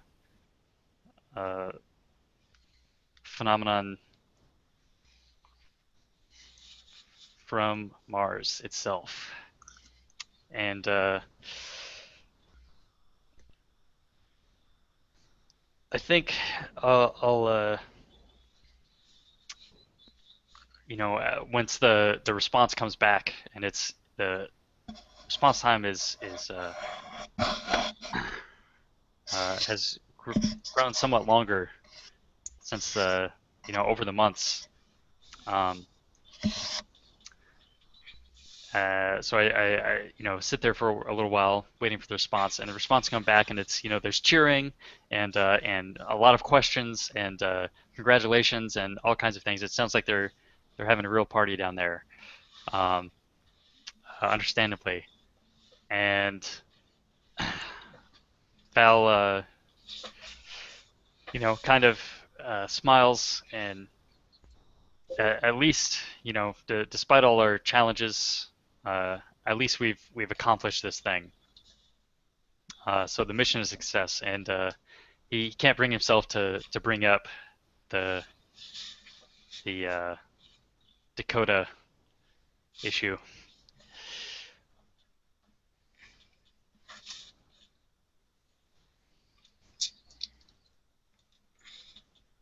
Okay, go ahead, Dakota.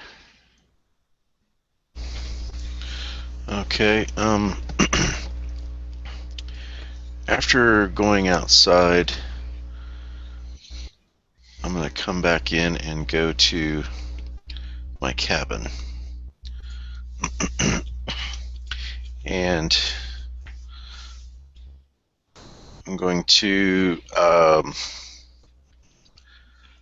let's see, I'm going to go over plans of the space habitat, and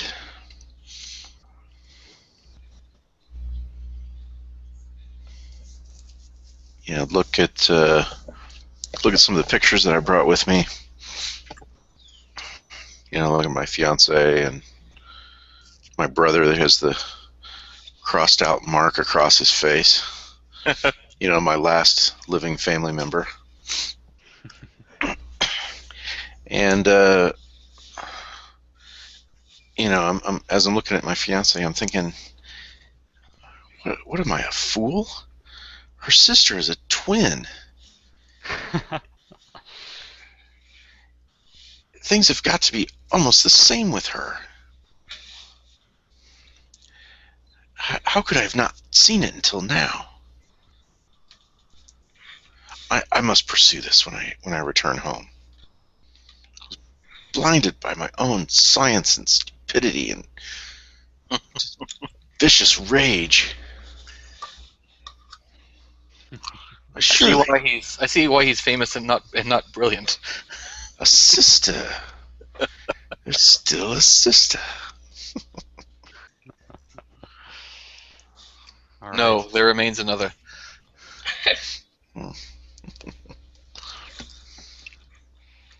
I'm gonna go to. I have an idea. I'm not sure if I want to do it now or not.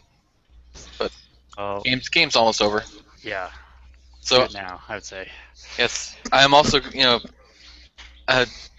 Mu is doing her as we all do. Mu is filling Earth in, and she finds out that the news of life on Mars is causing certain of the more fundamentalist countries to agitate for war, and they're threatening to launch nuclear missiles. In Mars. Where are they launching these missiles? At the countries who are participating in the Martian program, because they're the ones who are spreading these lies. Ah.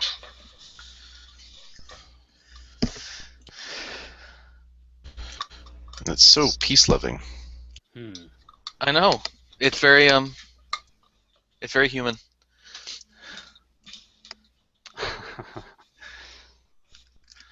All right. So that's what Mu discovers on her report to Mars. Okay. So once again, our launch window coming up very soon. I think we can probably do one more round here to wrap things up, or not wrap things up, as the case may be. So go ahead, Dr. Hune. Now, I put it next to the leaf to work out the properties of it, and on examination I discovered that this will move towards organic matter that it is exposed to. So I am going to call a gathering to demonstrate this to everyone. And what I'm going to do, I am going to get a vial of this fungus, and I'm going to take a leaf from the agriculture dome and take everyone outside for a little experiment. What could possibly go wrong? Now, I'm going to stand over here and drop the release the vial, and one of you is going to just put the leaf on the ground, and we can see the fungus move along to it. Just a fun little experiment of organic material destroying fungus. I think Just Val like should it. do it. I think Val should drop the leaf. Our commander should have the honor. Oh, absolutely. Just don't pick Absolutely. anything. Okay, you're going to drop the leaf. Yeah. Very excited to be part of this experiment. Right, Yeah. so I say drop the leaf, and Yep. you drop the leaf, and I unleash the vial, and to my surprise, it does not in fact go for the leaf. It soaks underground. So I'll be very confused by this. What happened? Where did it go? Did you kick something? Well, that's a great question. I'll go What's get your a shovel. hypothesis, Doctor? There must be something organic under the ground. Oh. Right. I'll go get a shovel, and I'll give the shovel to my #1 digger, Dakota,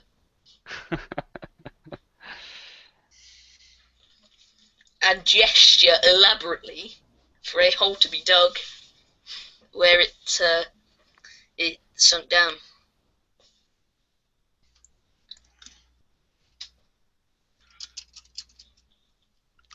So, do we uncover the knife? Is this mysteriously close to where I buried the knife? Why? Yes, it is. Well, I will definitely. I'm going to avoid the knife area. No. If you try and move away, I said this is where it went down. This is where you got to dig. Yes, but the bubble of fungus was quite a bit over here. No. I think it would be straight down. It moved over here. I'll take the shovel off of him and do the digging myself. All right. And what do we discover? We discover a knife that has fungus around the blade.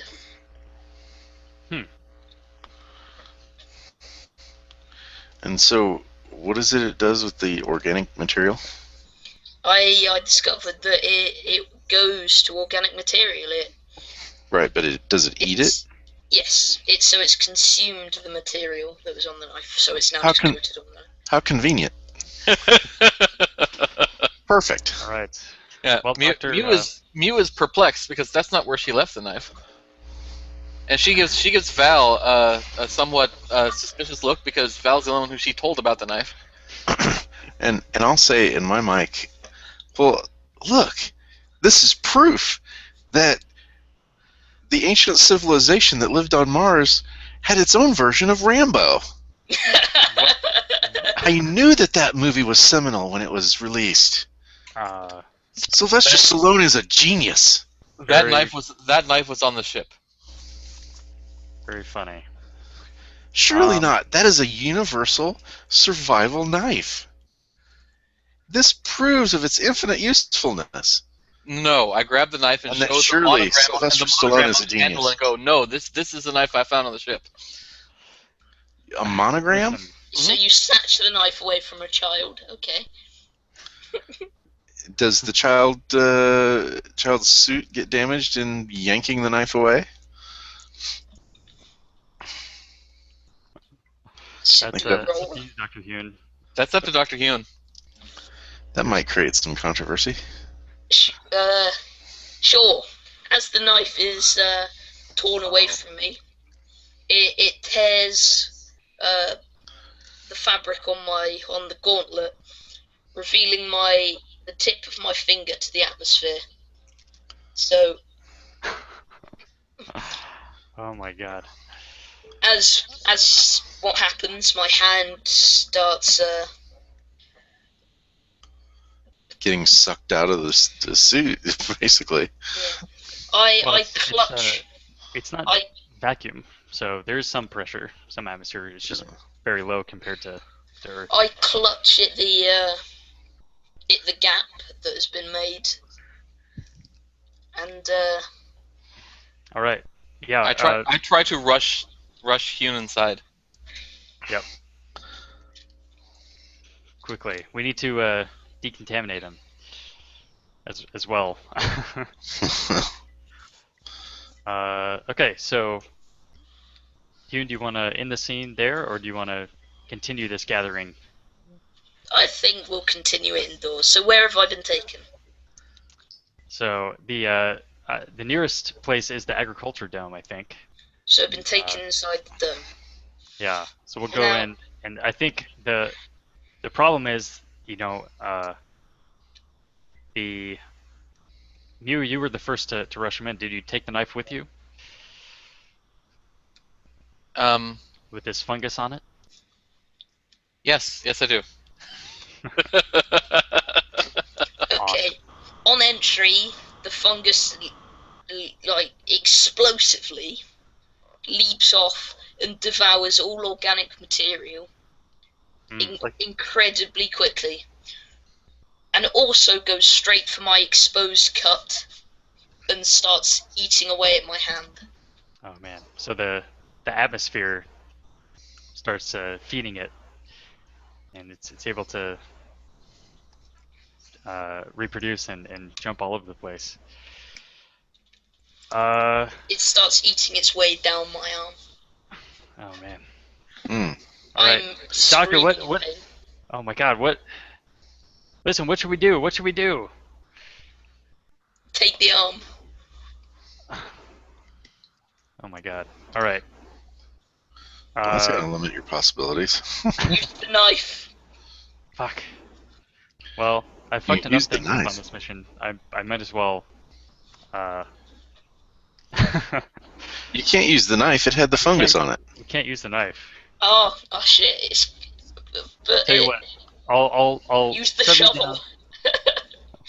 Yeah, shove you down to the ground, and using my nice large feet, I will hold down your shoulder with my foot, and take the shovel, and start. This did not go the way I think I would. Hacking away. Any of us expected. This is awesome. Right, I see All you right, preparing so, to do this. I say, as soon as the arm comes off, pick Yep. me up and make sure none of the fungus gets into my wound, and then take me to the lab. All right. So Val, hopefully, Moo was purely horrified. yeah, and I think Val is able, without thinking about it too much, is able to do what's needed and get you there. So, Okay. leaving it, maybe, obviously that's the end of the meeting, or the Yeah, gathering. yeah. Best meeting ever. And I think that's the end of the game because we're at 2. All right, yeah. Well, thanks, guys. It Wow. went from a normal sort of thing to suddenly horror. Everything, Nice. everything come together. Well, it came apart. Yeah. Guess it's a good thing I didn't follow you into the agriculture dome. Oh, of course. I think I'll just get back on the return shuttle and go. Just leave without everyone. Yeah, something went wrong. I'm not sure what that was. We want to bring another agriculture dome. Yeah. Okay, so wow, so you take the return shuttle, and now we have no food. Or drinkable water. Yeah. Great. Mm. Wow. Yeah, we're What an doomed. ending. All right. Definitely. But of course you're going back to Earth, which is threatening nuclear war. So And you're probably bringing some of that Yeah. focus with you. I think the entire human race is now doomed thanks to us. On arrival, the entire planet is freed of all organic life. Incredible. All right, thanks, guys. That was something else. That definitely was. I played Not what you expected. yeah. I played That a couple was times certainly- before, and it's never gone that direction. Indeed. Certainly nothing I've done before. I definitely like this game. This is a good one. This is a good one. There's a game called Durance that you can kind of take the same direction. Yeah. It's like criminals that are sent to another planet to colonize, and Nice. there's all kinds of different options. That was done by Jason Morningstar. Yeah. Cool. All right, and this was Life on Mars Life by on Mars. Ross Cowman. I believe it's available from his website, Heart of the Deernicorn. And just search that up. It's really, really great. You don't have to take it the direction we did. It can be a much more peaceful, chill, relaxing experience. But it's certainly very flexible. So, thanks, guys. It was a lot of fun. All right. Have a good day, guys. Yeah, thanks for having us.